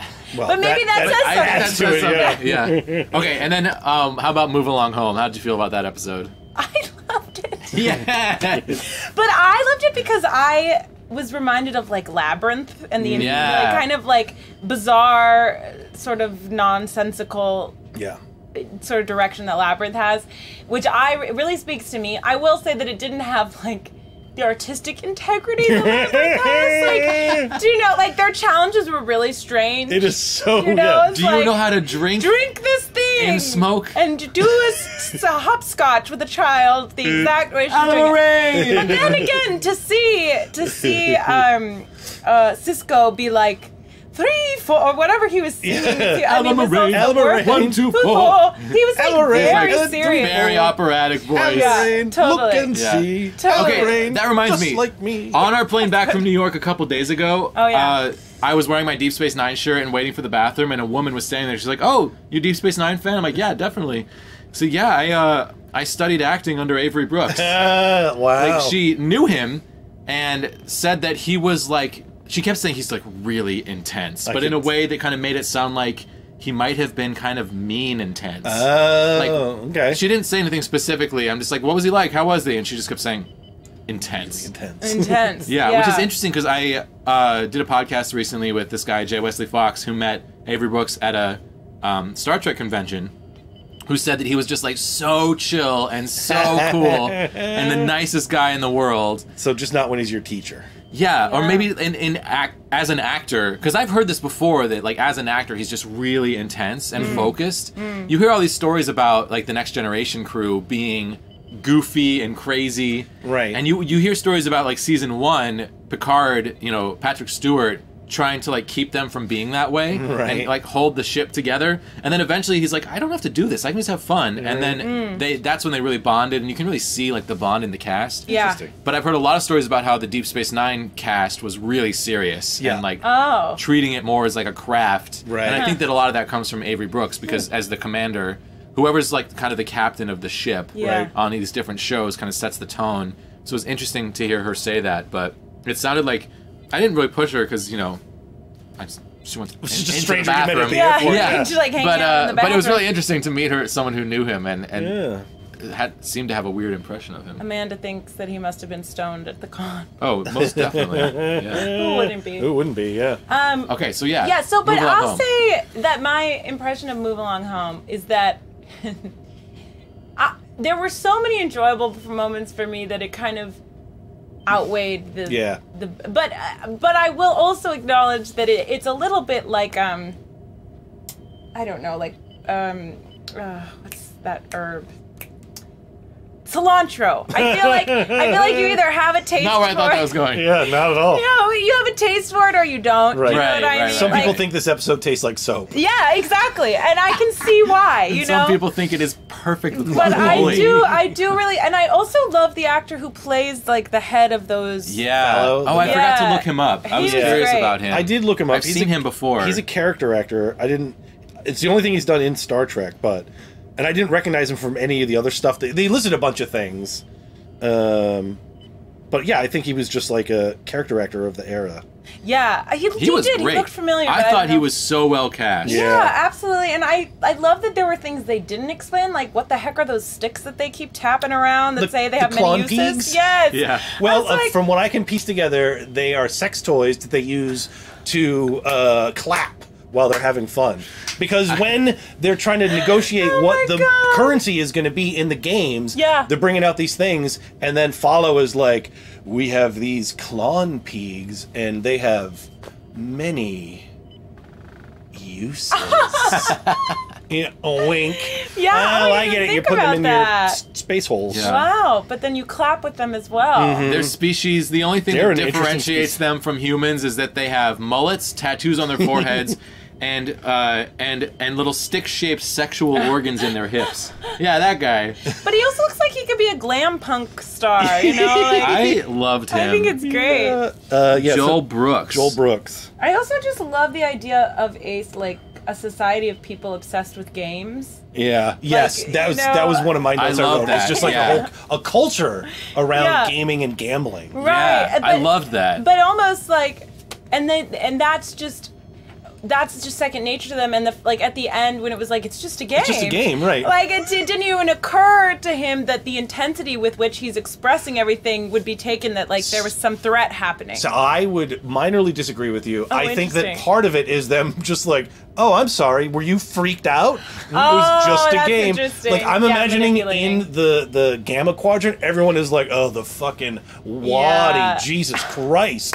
Everyone has a story about getting trapped in the game. Yes. About like, I was at this bar and then we were doing this thing, and then this dude opens this box and all of a sudden this thing pops up. Oh, I love that. Next thing I know, I'm playing hopscotch in an imaginary world. That's brilliant. Chula, something like that. Yeah. That's true. So maybe they are like delighted at a species they haven't encountered because they know they can like pull the wool. Everyone else is sick of our bullshit. Yeah, it's like, new people. That's why they're instantly like, where are the games? Where are the games? We need new games. Exactly. No one will play games with us in the Gamma Quadrant. Oh my god. And the founders were like, oh, just send these guys through. Anything. Just get rid of them. Yes. Oh my gosh. That's a very, I like that interpretation much more. So here we go. What else has he been in? Joel Brooks, who played Fallow, Benson, Three's Company, MASH, Taxi, Facts of Life, Murphy Brown, Every Bill is Raymond, Without a Trace, which you've never heard of.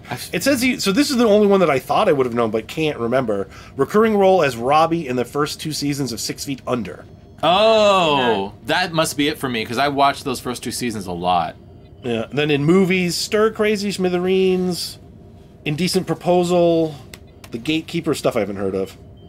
I think it's 6 Feet Under for me that I've heard of him from. Yeah. I thought he was really good. Maybe Three's Company is mine.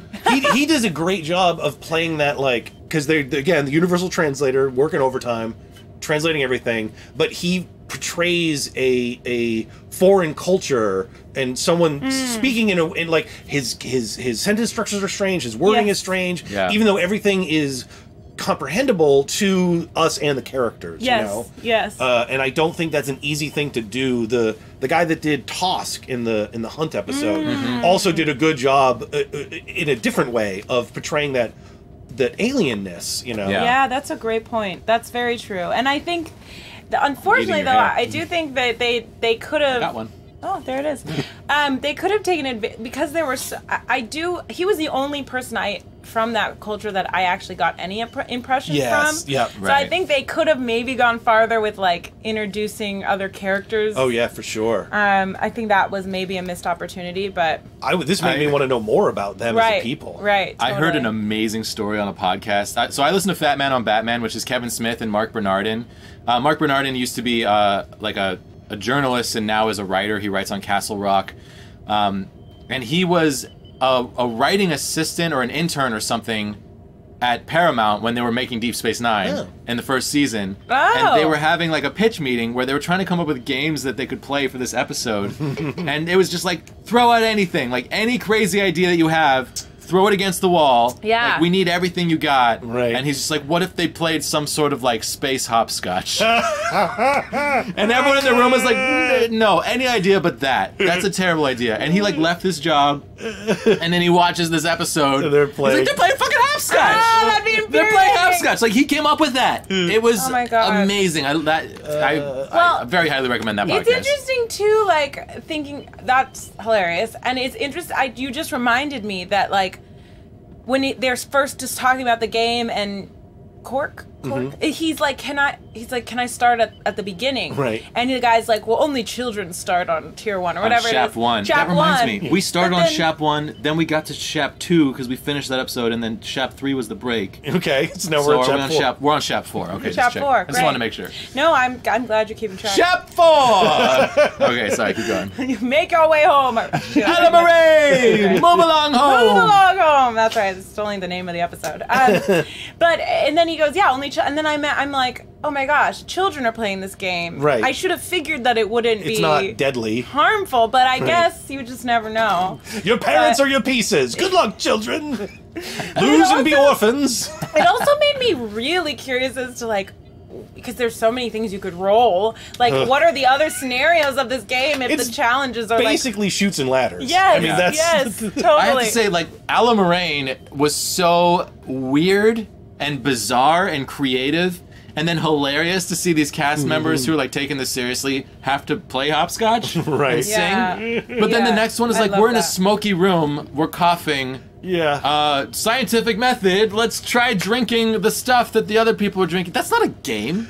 That's not a game. It's not like, a game. how is that the best? They needed Mark Bernardin to pitch more ideas because hopscotch is Alamarine is a winner in my book. But I know that like people hate that. Like people hate Alamarine. And yeah. actually, the next episode of that podcast, he said that he got a lot of like Twitter trolling of people like, "You invented Alamarine?" Oh my god. Although, you know what? What's weird, except for the very last level, is that like the moral of the game is like just do what everybody else is Imitate doing. people. Yeah, Yeah. Yeah, exactly. It's like There's something about it, like, enter a situation that you don't understand, like, look at it, figure out what it is, and then participate in it. Right. And I Right. like that. Yeah. Like, as a gamer, that kind of worked for me. It reminded me of being, like, in a weird shrine in Zelda, where it's like, well, now I gotta skip if Right. I want to Right. get my spirit orb. Oh, look, this rock hits here, then it rolls here, and it rolls here, and then there's this flash of light. Oh, what's the puzzle? Where do I... Yeah, escape Yeah. rooms, totally, Adam, totally. yeah, yeah. It's like, well, what's the most obvious thing to do? It's almost like overly simplified. Like human instinct is be like, where's the hidden trick? And like their game is just like, well, what do you see everyone else doing? Just do that. You Right, know, yeah. it's like you have to get over your own desire for things to be more complicated than they are, which Yes. is kind of Yeah. interesting. Yeah, the Starfleet people are overthinking it Right. right away. Right, which is kind of hilarious actually, and I do like. I really appreciated it, and then I do have to go. But also the tension in this episode between Starfleet's way Yes. and everybody else's way, and Yeah. especially that's like in the Yeah. between Crimin and yes, Odo. Yeah. exactly. The Like I Starfleet love regulations tell you you can't push a few that. buttons. I Yeah. love that moment. Right. Actually, they do. They do, yeah. Very Yeah, probably. specifically, you can't just break and enter. Yeah. But I love that he does that and ends up back in Quarks. And Right. then, what's his name? Fallow. Fallow just like gives him a look like, I know you yeah. broke onto my ship. Totally, and I It's don't care, okay. 'cause- It's just a game. Yeah, this is like part of the fun. Yeah, and you can't beat my game. Right. Yeah, I really enjoyed this episode. But Yeah. all right, I do have to go. but 1 to it 10, was what do you rate it? Very fun. Oh, 1 to 10. Yeah. Well, it's tough because I don't have. I've only seen 6 episodes. I missed one. 6 episodes. Yeah. That's okay. You can rate it in that context. But in that context, I'm giving this like a 6.5. Nice. Maybe Yeah, something I like on it. that I like side of the range. I like a lot it. better than a 3. It is. Did you give it a 3? No, you no We haven't gotten 4. there yet. Oh! You I get the gave the last other one one, a yeah. 3. Yeah. Well, again, if I watched it conscious, maybe that might help it. Well, Yeah. it's and fault for not we watched holding your Move Along interest. Home like this morning, so we were It's wide very awake. fresh. Yeah. Yeah, you know, Yeah. it's all about context. But yeah, okay. Well, maybe I'll tune in a little bit from Great. my family's home. It was good to see Yeah, you. nice guys. seeing you, Andy. I will. Ooh, I probably won't be in town for the next Dead Space 9. It's gonna be 2 Oh, weeks. Yeah, I'll Yeah. be in New York, but Yeah. hopefully I'll tune in. Yeah. Cool. Bye. Bye. Beep, beep, beep. I'm transporting her. Beep, beep, beep, beep. Yes. We I gotta will push a remember few not to buttons. beam ourselves into space again because we had to restart the whole It's show. cold out there. It's freezing. And it's hard to breathe. We'll see. Oh yeah, okay, so Amanda was saying one of the main issues with DS9 versus TNG, they always resolve the story with one last scene on the main deck or in Picard's office, usually, and DS9 just cuts out. Yeah. Which is so true. They've done that several times where, like, they're like, shrug, and then the episode's over. Right. It's like, oh, you just disintegrated that guy's brain that's in the box? Okay, well, even this one raises so many things as far as when you think about the first contact with the species and sort of this weird thing they went, and then that's it. They're done. They go away. I love that. I love this episode. I love that they start with this like serious first contact situation. I love that. First of all, dress uniforms. Jake Sisko's back. Yes, and we haven't seen Jake in a couple episodes, and he's here to perv on the ladies. He's so good in this episode. It's like his acting is so natural. Yeah, and you know, I'd say for a kid, it's like the look on his face when Odo accuses him of watching the Bajoran girls. Yeah, I just love it. I just think he's so good. No, but what's the deal with the dress uniforms? Because Sisko's like, I haven't pulled this out in years. Right. My understanding is that they don't even own shit. They just like replicate things when they need them. Right. But you're saying he lost one. It's like, well then replicate one. You fucking, you're incompetent dresser. Go to your boyfriend's business and get one. Yeah. Go. There was like a deleted line about having Garrick make him a new one. Right. It's like, replicate one, go to the fucking Replimat. It made no sense to me that they couldn't replicate him in a uniform. Like, my understanding of uniforms in the past has been they just have an unlimited supply. Yeah, of course. Because they just replicate new ones. Like, if that weird backwoods dude that was frozen in space for 200 years wants a guitar, Data can just replicate one for him. Make him one that's got like sunny and glittery stickers written on it, and that replicator went into some elaborate detail on that fucking guitar. Yeah, that strange fellow replicated me this one. That's my horrible accent. I like that character. Yeah. Yeah, so I love the fact that like they show up and like, where are your games? Quarks. Take us to Quarks. Quarks. So this is his first contact, yet they've already obviously had contact with someone else. Yeah, I mean, Quark probably has his feelers out all over the Gamma Quadrant, where he's like, if people are coming through and they like games and they like gambling, send them to me. I love that. I thought that was fantastic. And honestly, I kind of like I would be that way too. You know, if I like came to a new, oh my god, you found him. Yeah, that's the... that is awesome. If they can replicate that guitar, they can make Julian Bashir. They can make Julian a dress uniform. No doubt. Yeah. Yeah. So I love that they're like so obsessed with the games. I love that like they have this run of luck and Quark tries to cheat them. Yes. And of course, Quark has a button and like a whole system worked out, like a nonverbal cues to give to Broik, I think was his name. Broik. Yeah, but the cue was this: like hand this thing and then just like.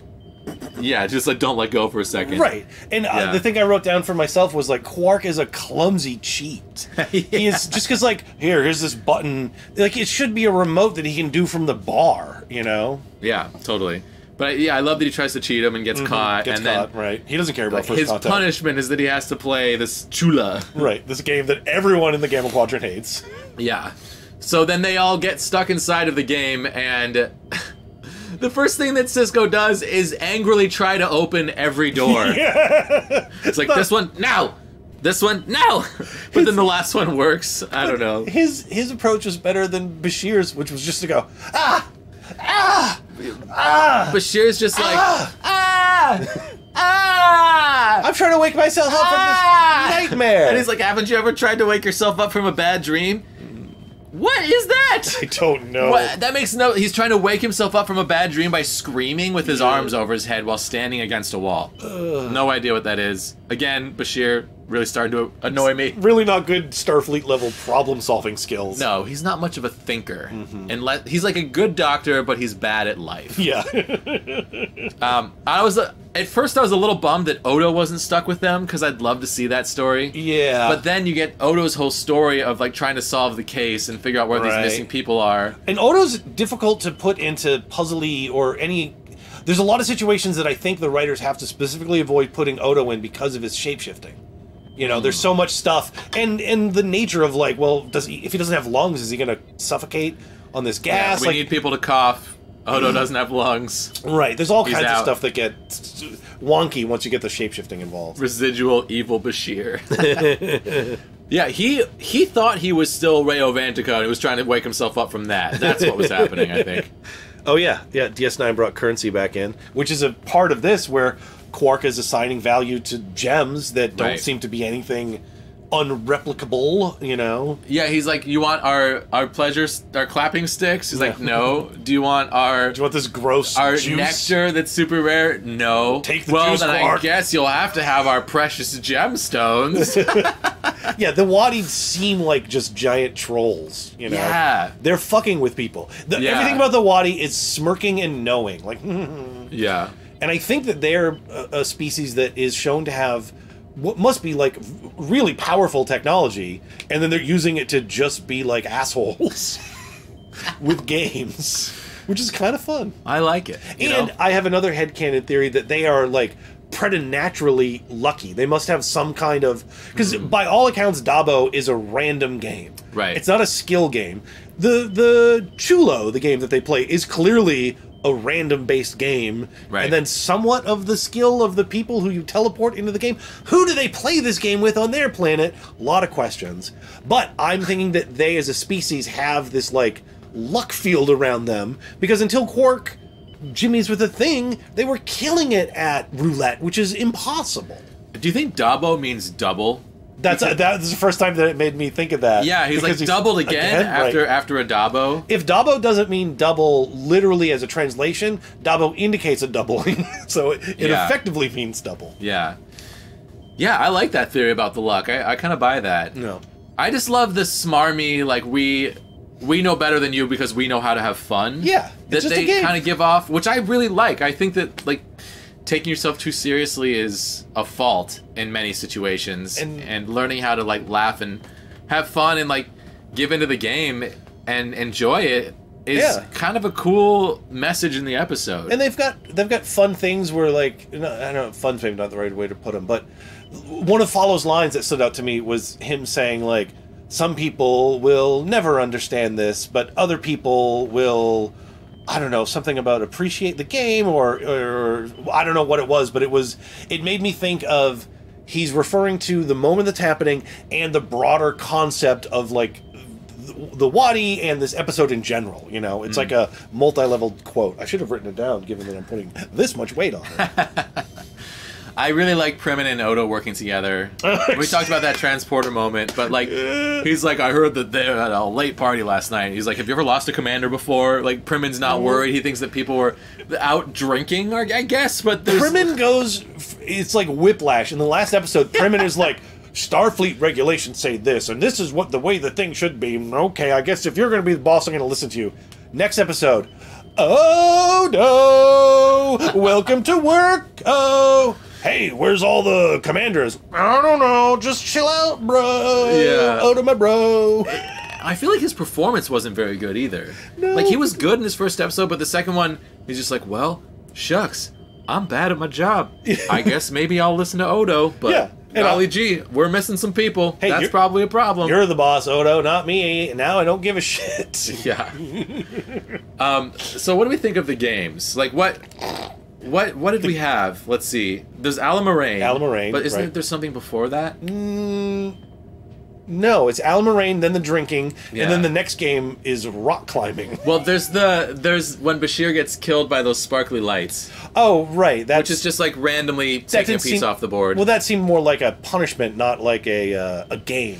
That didn't seem like there's any way out of that. Like, in the outside game, he loses the piece, so then they're just showing you how that happens inside of it. Right. I guess that's not a game. So yeah, Alamarain's the first one. For me, okay. What do Jumanji rules? what do people in the chat think about Alamarain? Are you for it or against it? Like, is it too dumb or is it just dumb enough? Wait, no. You see, do you mean Alamarain the game?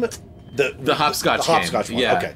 Them having to hopscotch their way through, which for me is just like a wonderful moment of them all, like, hopping and Alamarain, then 2 more, Alamarain. Here 2, 4, or whatever the words are. You're getting zapped by. Alamarain, count to 4. Alamarain, then 3 more. Alamarain, look and see. Alamarain, just like me. Boom, I'm out. Boom, high five. Wow. I'm really impressed and kind of disappointed in I myself didn't for not even learning finish Starfleet Academy. Kicked me out for replicating marijuana. Like, that's a crime. Whoa, that's a good idea. Oh, what's really fun is watching this again, paying attention to the girl that's doing the young girl that's doing the hopscotch thing.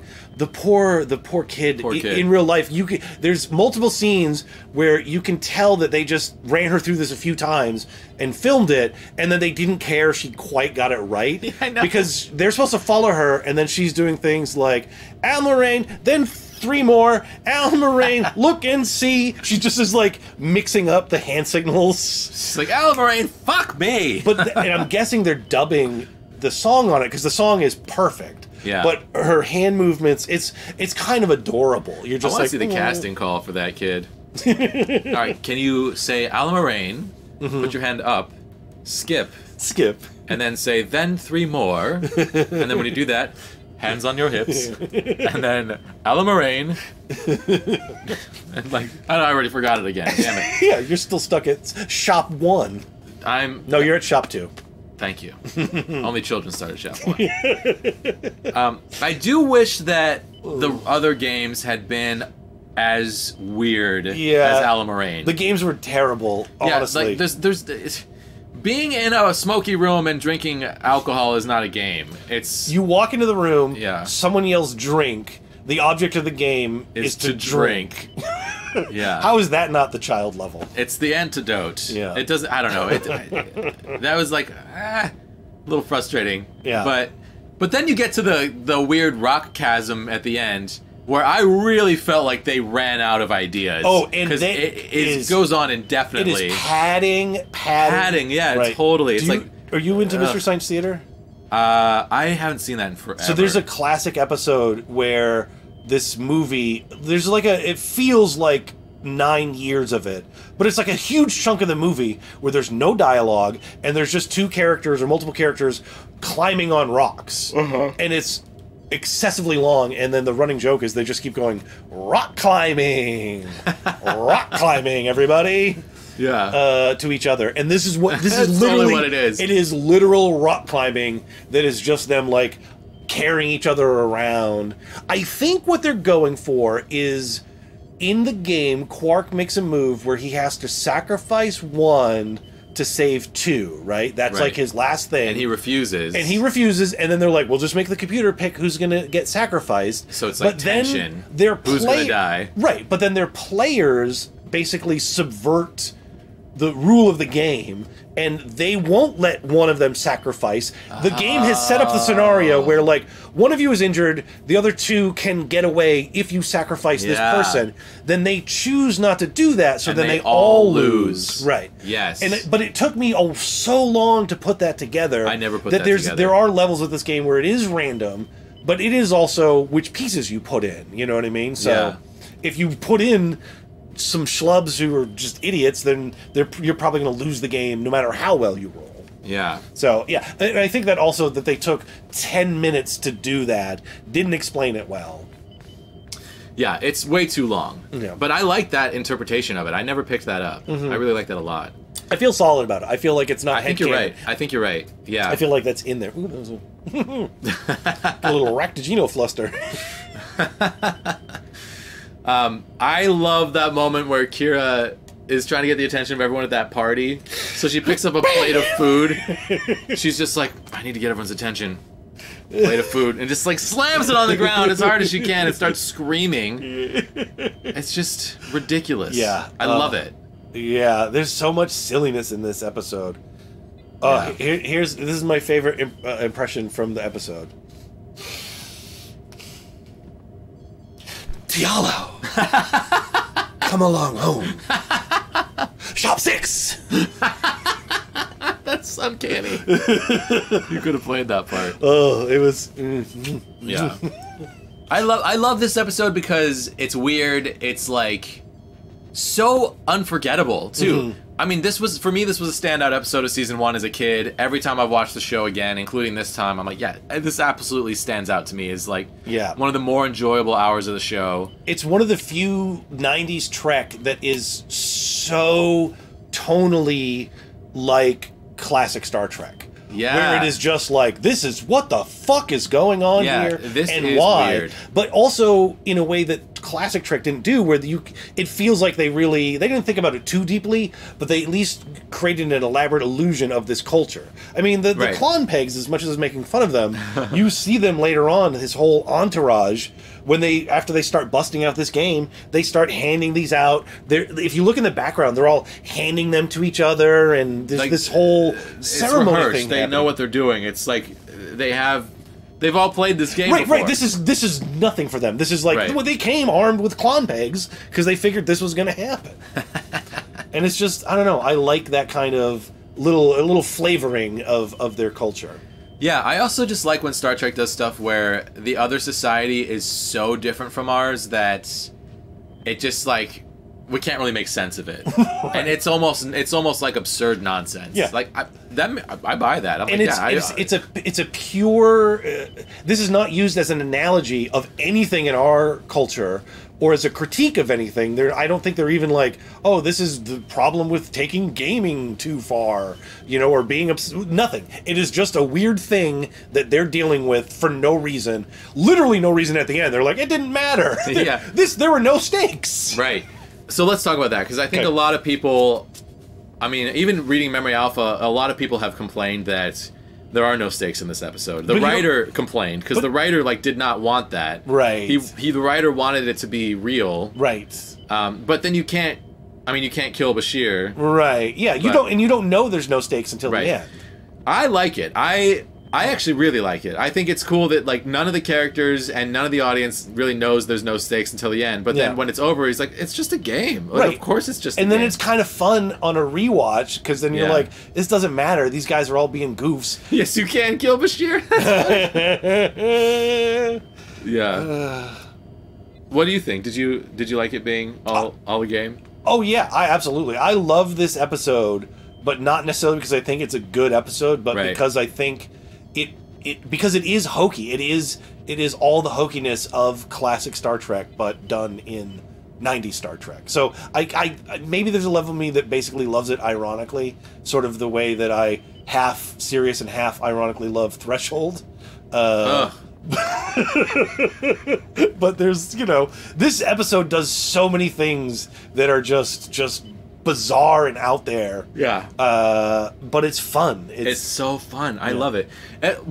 My favorite thing about this episode is that there's a style of storytelling where you kind of plunge people into this imaginary adventure where they're all looking at each other like, this is crazy, I have to get out of here, but then they have to kind of learn to work together to get through it. It is very Labyrinth. Yeah. It's a little bit like Star Wars almost. You plunge these people together in this bizarre situation, and they have to kind of wisecrack their way through it. Solve some puzzles. There's a sense of adventure in this episode that has been lacking in the show up until this point. This episode is exciting to me and adventurous in a way that nothing else has been. Yeah. Besides maybe the pilot. Yeah. So for me, it's a breath of fresh air, and it also for me, it's also a show that could only happen on Deep Space Nine. This couldn't happen on Next Generation, you need quirks. Yeah. You need to have you need the situation where you have Odo who's not following Starfleet rules. Right. There's a couple things that I guess you could do it. You could do it. It would be the nature of it would be different. Right. It wouldn't be as good on TNG as it would be on DS9. It would feel and also it would feel very jarring,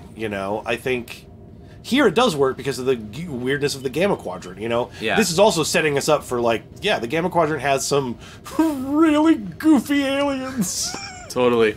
And you thought the Cylon dog helmets were weird. Remember the chase in TNG where you find out about the panspermia of the galaxy where the founder, it's not the founder, but it's Salome Jens who plays the founder and looks kind of like her. Planted life throughout the galaxy. That's why everyone looks kind of humanoid. Right. Apparently that happened in the Gamma Quadrant also because these fuckers look so human. Yeah. But I don't know. I'm okay with that. It's one of the classic hand wavers of Star Trek. Of hey, is it just a budgetary thing that everyone just has? No. There's a panspermia theory behind this. Yeah. Okay. But I bought that. I don't know. It's just fucking awesome. It's fun. It's I love it. It's goofy. Can we rate it? Because I'm curious. Yeah, do you have notes? Oh yeah. Let me look at my notes. Welcome, Dumbfuck John. Last night you died? I don't believe you. I don't think you'd be typing that if you had.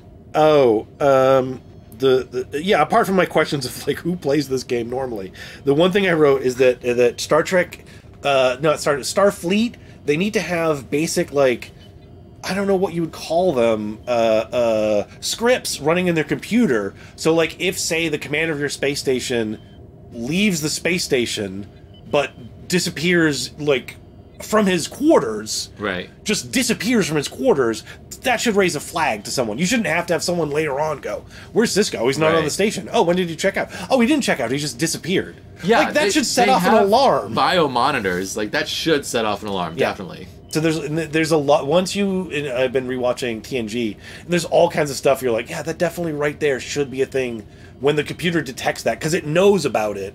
Right. You just need a script running in the background. It seems like the computers on DS9 don't work as well as the standard Starfleet computers. They'll just be like, oh, it's the Cardassian hardware with our software. Majel Barrett.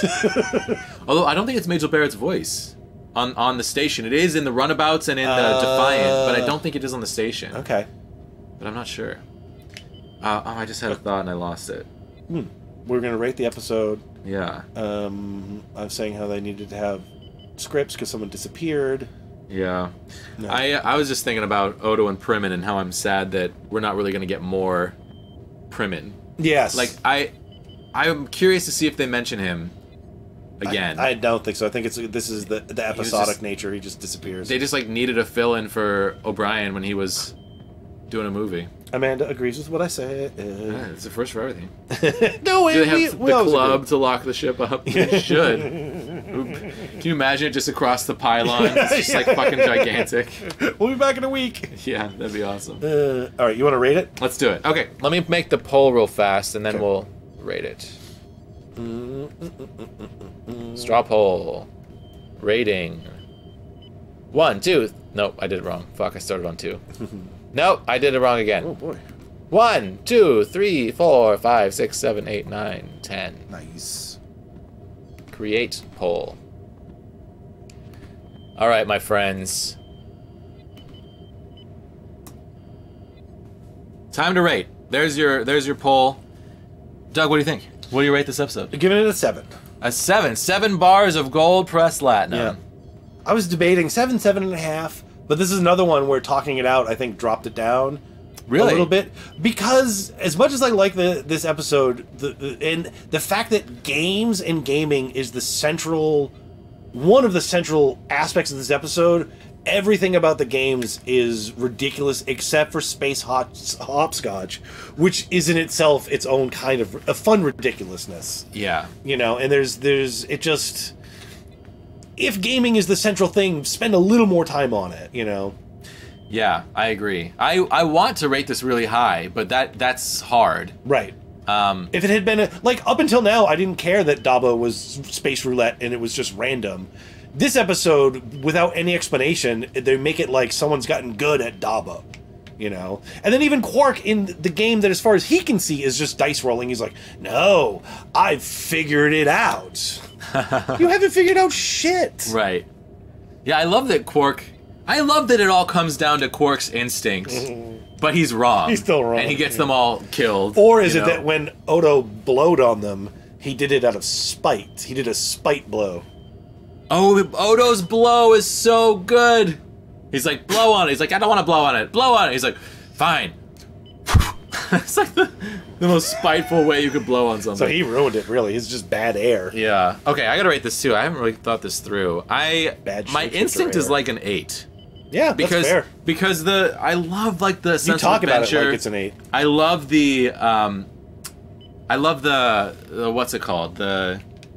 I just like the message of this episode. You know, it's just like have fun, play games. Oh, right. Don't take yourself so seriously. Yeah. There's no moral quandary. There's no Star Trek debate. There's no thing. There's no analogy to current culture. 8. Yeah, I'm going 8 because I gave an 8 to Dax. Yeah. And I would rather rewatch Move Along Home than Dax, even though I feel like Dax is a better episode. Yeah. So I feel like an 8 is good for me. Okay, viewing the results. What do we got? I love how... Oh, shit. Yeah. I was going to say, wait. I love how out of the norm we are on this one. I can do this math in my head, right? 4.5. 4.5. Damn. We got 3 and 6, so it's 4.5 for the chat. Wow, chat is not as wild about this episode. Yeah. 4.5. Okay, we need nominees for favorite character. Favorite character. So, Fallow. Fallow. Quark. Odo. Quark. Let's do all 4 that are in the game. Yeah, Bashir, Cisco. Bashir. Kira. Dax. Or Jedzia. I don't know. Dax. Maybe Jake. Yeah, I mean, if you do Jake, throw in Primin. I really do like his, oh no, he's such a goof. Day 2 at D Space 9, he's totally relaxed into the post. Like, yeah, you're right, you know, this is not like what we learned in the academy. Yeah. I'm just chilling out. Hey, Super Hamster, what's up, man? Super Hamster. Yeah, Amanda and I definitely disagree on this episode. What do you not like about it, Amanda? I'd love to hear more. Okay, there's your poll. Vote on favorite character, and let's hear from Doug. Favorite character. Cisco. You know, Cisco. No. I was repeating. Cisco. Amanda said Cisco got them all killed. That was right. I love Move Along Home. Yeah. I don't know what Cisco got them all killed because he refused to leave Dax behind. Yeah, which is interesting because yes, and that's the exact kind of thing in every other situation in Starfleet stuff. They always show people like we're not going to leave anyone behind, but it always works out. Right. This was the one time they're like it doesn't work out, and then he still gets a freebie. Yeah, that's interesting. That's interesting. No, Fallow's my favorite character in this Fallow. one. Yeah. Yeah. Yeah. Yeah, he is. Move along. Chopsticks. Fallow is really great. Yeah. I really like both Odo and Quark in this episode. Your own and Quoto? Fallow. Oh, this is tough. I think Quoto actually is going to end up a lot. I think we should make Quoto an official character. Because that's their dynamic. Yeah. It's going to be also like Bashir and Garrick, where it's going to be, you know, Barrick. Barrick or Basharic. Barrick was the way to go. Barrick is better. Yeah. Sorry. But I really like Fallow. Yeah, it's... I'm going Julian Bashir. All right. No, I'm fucking kidding. I'm not going Julian Bashir. Yeah, you choose a kid again. He's my favorite. Yeah, I would go Quark except for his begging scene. Like, Quark, oh my god! Quark is so great in this episode, except when he's like begging to not have to choose who dies. That is it's just so painful. It's so bad. Yeah.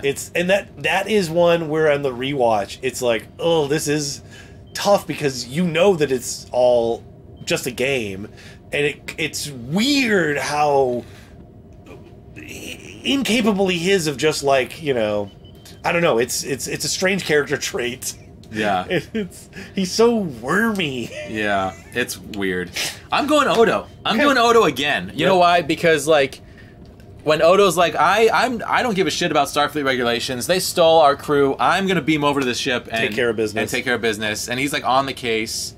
I really like Odo in this episode. I'm going Odo again. Adam says Quark, a pantless Porky Pig if Quark shows ears. Is he like a pantless Porky Pig if Quark shows ears? I have no idea. Imagine Odo shifting into Quark as a joke. That is awesome. Yeah, Bashir's once again an idiot. It ends so fast without any closure. Totally. Yeah. Yeah, there is no closure. It's just like, yep, it's just a game. Super Gaming Hamster, Super Hamster Dancing Game, whatever. Missed it earlier. The Klon Peegs, the sticks. Yes. Those are sex toys that you use to clap. Wow, we got 100% of the vote on Quark. Wow. For favorite character. That's interesting. That's, yeah. I'm into it. Yeah. All right. That's one of the few multiple 100% votes. I don't think that's ever really happened. Yeah. Okay. And now we're doing best performance. Let me make a poll. Who do we want to nominate, my friends? Probably the same batch of people. Odo, Fallow, Jake. Yeah. Cisco, Dax. Kira. No, I accidentally made it. I have to start all over. Fuck. Oh, you can't edit it? Nope. Best. I accidentally hit enter. Performance. Ooh. Okay, what do we do? Odo, Cisco, Dax, Fallow, Quark, Bashir. Jake, Bashir, Kira. It can't be any. I think that's it. Unless they want to do Neville. Primin? What's his name? Primin. I called him Neville. Neville Longbottom. Yeah. Yeah, Primin. That's good. That's plenty. Okay, best performance in this episode. Hey, what's up, Trap Lord Huey? Welcome. Best performance in this episode. What do you guys think? Doug, what do you say? Fallow. Fallow. Yeah. All right. I liked it. He did... What do you have his name still? Oh, I thought you did... Oh, right. You do their real names on that. Yeah. Oh, okay. Joel Brooks. Joel Brooks. Yeah, I thought that his performance was... I think it's a fine line that you see in Star Trek in general, which is where the character as written requires a certain level of hamminess to make it work. Right. For example, all of the Cardassians. Yeah. And sometimes you can do that and it's just like you can Bashir it and just be evil Bashir. It's just so bad. It's the wrong kind of hammy. This guy hit the perfect tone of hammy. I feel like he either was told that the subtext is like, yeah, it's all just a game. You're just totally fucking with these people. It's pretend intimidation, but it doesn't mean anything. Or that's something that he intuited and brought to it, you know? Yeah. And I really like that. And the thing, like I keep doing, Shop 6! All of that could so easily go wrong. And to have it not go wrong, to me, it makes it a real good it makes it a real good performance. I totally agree with you. Hey, Mr. Leon, what's up, dude? I totally agree with you. Yeah, he's so good in this. I was feeling like I might give it to Quark when I was watching this until that begging episode, or begging moment, which is a little over the top for me. Bad. It's kind of that's like hammy in a way that's not.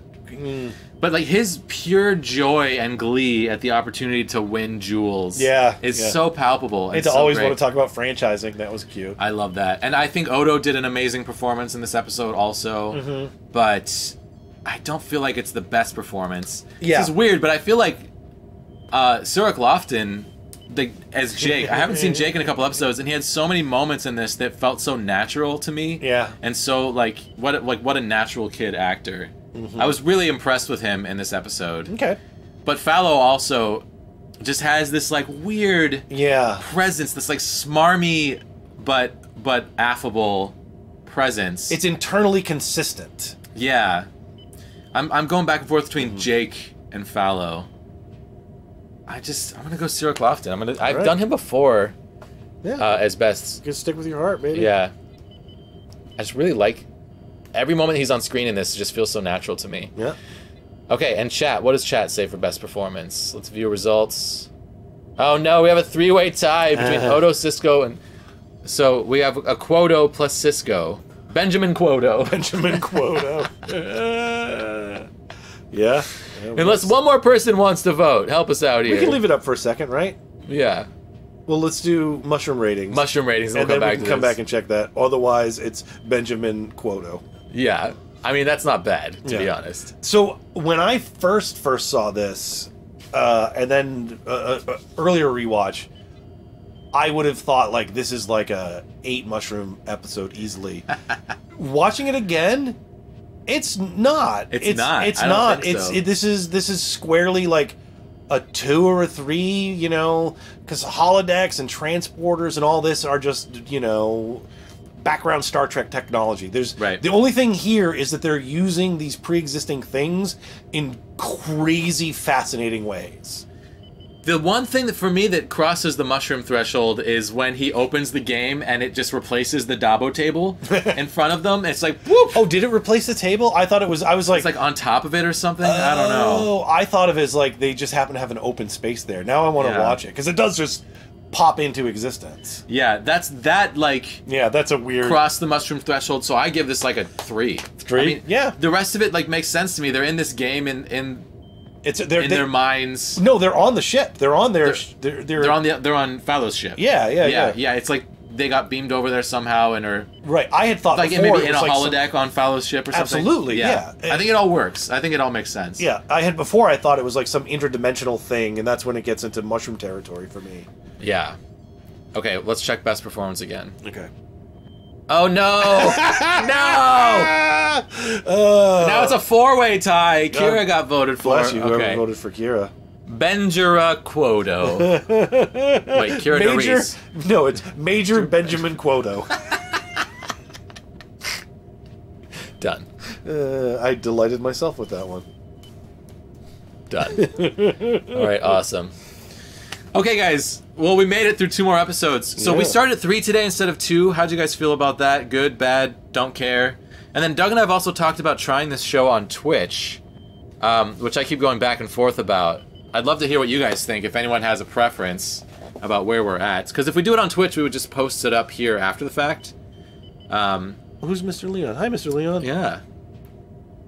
Sorry, I'm real bad at streaming, Leon. Mr. Leon says come to Twitch. The reason to go to Twitch would be that, like with game streaming on YouTube, like with other streamers rating and with people looking up things by game, I feel like it's relatively easy to find a game stream. But this, it's like just lost in a million, like, on a million other entertainment streams. Which platform best supports 2 assholes talking about Star Trek? Yeah, exactly. And I feel like on Twitch, I've never tried a talk show on Twitch. Oh, James says Twitch is bad for chatting. The chat gets erased. Oh, you mean like the actual live chat? Yeah, that's true. Is that like when you leave the page and come back, you can't see what the chat was talking about? That's actually a really good point, because for this show, I think being able to see the chat is really important. Amanda says she's not a mod on Twitch. She is. Oh, I'm not a mod there. You will be next time I see you. I thought I made you a mod, but all my mods are the same on both. So if you remind me, and I'll make you a mod. I'm streaming there later tonight, so we can do that tonight. Make you a mod. Yeah, we thought about doing Twitch because I feel like Twitch has this like infrastructure for chat shows where like new people might be able to find the show. I'd love to be able to like grow the audience for this show the same way the game streaming has been growing. And we got a raid today, which was great. Like that's the first time we've ever gotten new subs during this show, which is exciting. Did they all left though, right? I think so, yeah. We scared those assholes. We scared them away. Hey, gamer! They're just talking about Star Trek. Yeah, totally. But it might be fun to try on Twitch. Yeah, when you reload the page. Yeah, it's so annoying. Yeah, I don't know. But I also I have a much smaller viewership on Twitch as it is, so I don't know. It might be worth a try. Maybe we experiment with it next time and see how it goes. I don't have to make these decisions. Well, why don't you guys let me know? Let us know in chat right now, or if you have any thoughts you want to share with me on Discord. I always really appreciate those things. I make the memes. That's my job. Oh, the memes! That's how we gotta... How was that for subtle? We gotta get the memes. I forgot to pull them up during the break. I always forget that. Great. Are you gonna play a game too?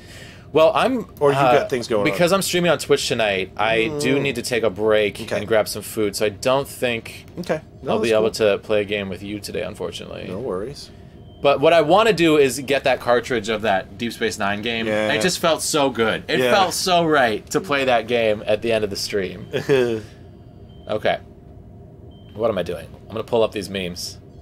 Make a straw poll. Oh, there you go. That's a good idea. Okay, let's make a straw poll. Oh.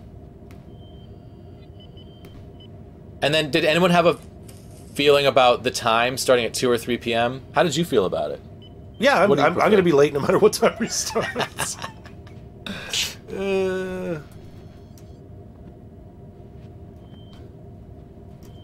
Twitch, YouTube.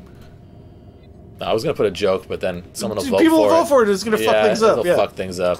I was going to go put Twitch, YouTube, or my butt. Yeah. And I was just like, people are going to pick my butt. And that's not helpful. You maniacs. Yeah. You're usually at work, so anytime. Oh, nice. 1:21 in the morning? Oh, damn.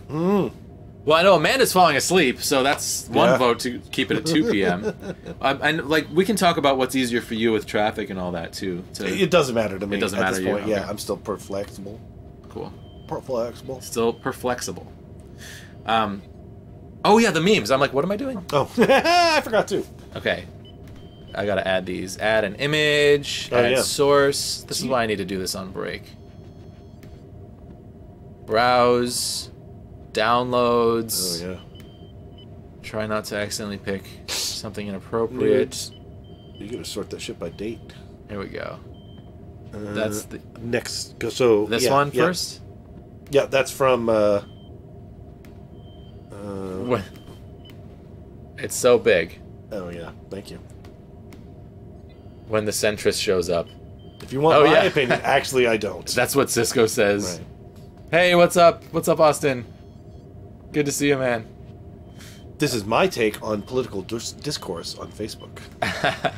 And then don't forget, there's a link in the description to follow the Doug Space 9 Instagram where all of these memes are. And more. And more. I crank out way too much Star Trek nonsense.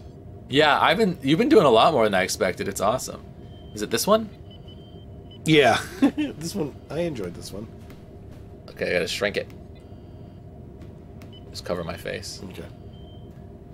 Oh my god, I love this! Oh, this is awesome, because I was gonna say, like, who do we think is who? Well, let me delete this other one. Yeah. I already solved it. Okay. Oh, you did solve it! Oh, so this is Kira. This is not what I signed up for. You are a sweet-looking piece, Dax. That's Bashir. We know that one for sure, because we saw that one removed. This is Serious Julian. That is Dax. Yeah. If this was baseball, I'd already won, so that's Cisco. Yeah. I love it. That's awesome. Thank you. I totally wanted to pull up a picture of the 4 of those and say who's who, and you fucking did it already, you genius bastard. Thank you. I always forget to thank Odo, Kira, and Bashir for just sitting so still and watching us on the view screen the whole time. I really appreciate that. If I put the chat on screen, it would make up for Twitch erasing the chat for new viewers. That's true. I've had issues with chat being on screen in the past. I've had things that you can never erase. I got really lucky once that I didn't have chat on screen during a stream when someone posted something that I would have actually had to have removed the stream forever from. So I'm like pretty hesitant to put chat on screen ever again for that reason. Someone call us handsome bastards. I know, I love it. He's right. We're both. Okay, let's check this poll. Well, 2-to-1 YouTube to Twitch, so inconclusive. We might try Twitch one of these days, or maybe we'll try, like... Maybe we'll do, like, this stream, but not about the Deep Space Nine episodes of the week or something. Yeah. As an experiment on Twitch. You've got a streaming empire to run. Yeah, streaming empire. Right now there are 5 viewers. We lost, like... half our audience as soon as we started wrapping up. That's my empire, my friends. I don't blame him. Yeah, I just love doing this show. I'm having such a blast doing this with Doug, and I want to find the best place for this to live to make it grow. And if this is where it is, then that's awesome, and we'll keep it here. But it might be fun to experiment with Twitch too. Yeah. Play Star Trek games on Twitch. So I'll let you guys know in the Discord. Make sure you've joined the Discord. Here is a link to that. I always post the streams. I always post my announcements and everything in Discord.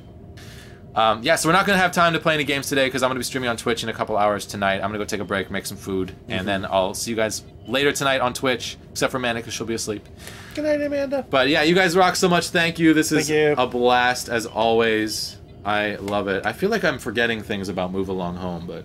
Oh, yeah, but it's good. It's a solid episode. Yeah. Just watch it. We'll do this next time. Oh, the other thing I'm thinking about is releasing this as a podcast. I'm still thinking about go that. back and forth. Yeah. I kind of want to try it, but I don't know if I should do it on my existing podcast feed or make a new one. So I'm still struggling through that. I don't know. I might never do it. We'll see.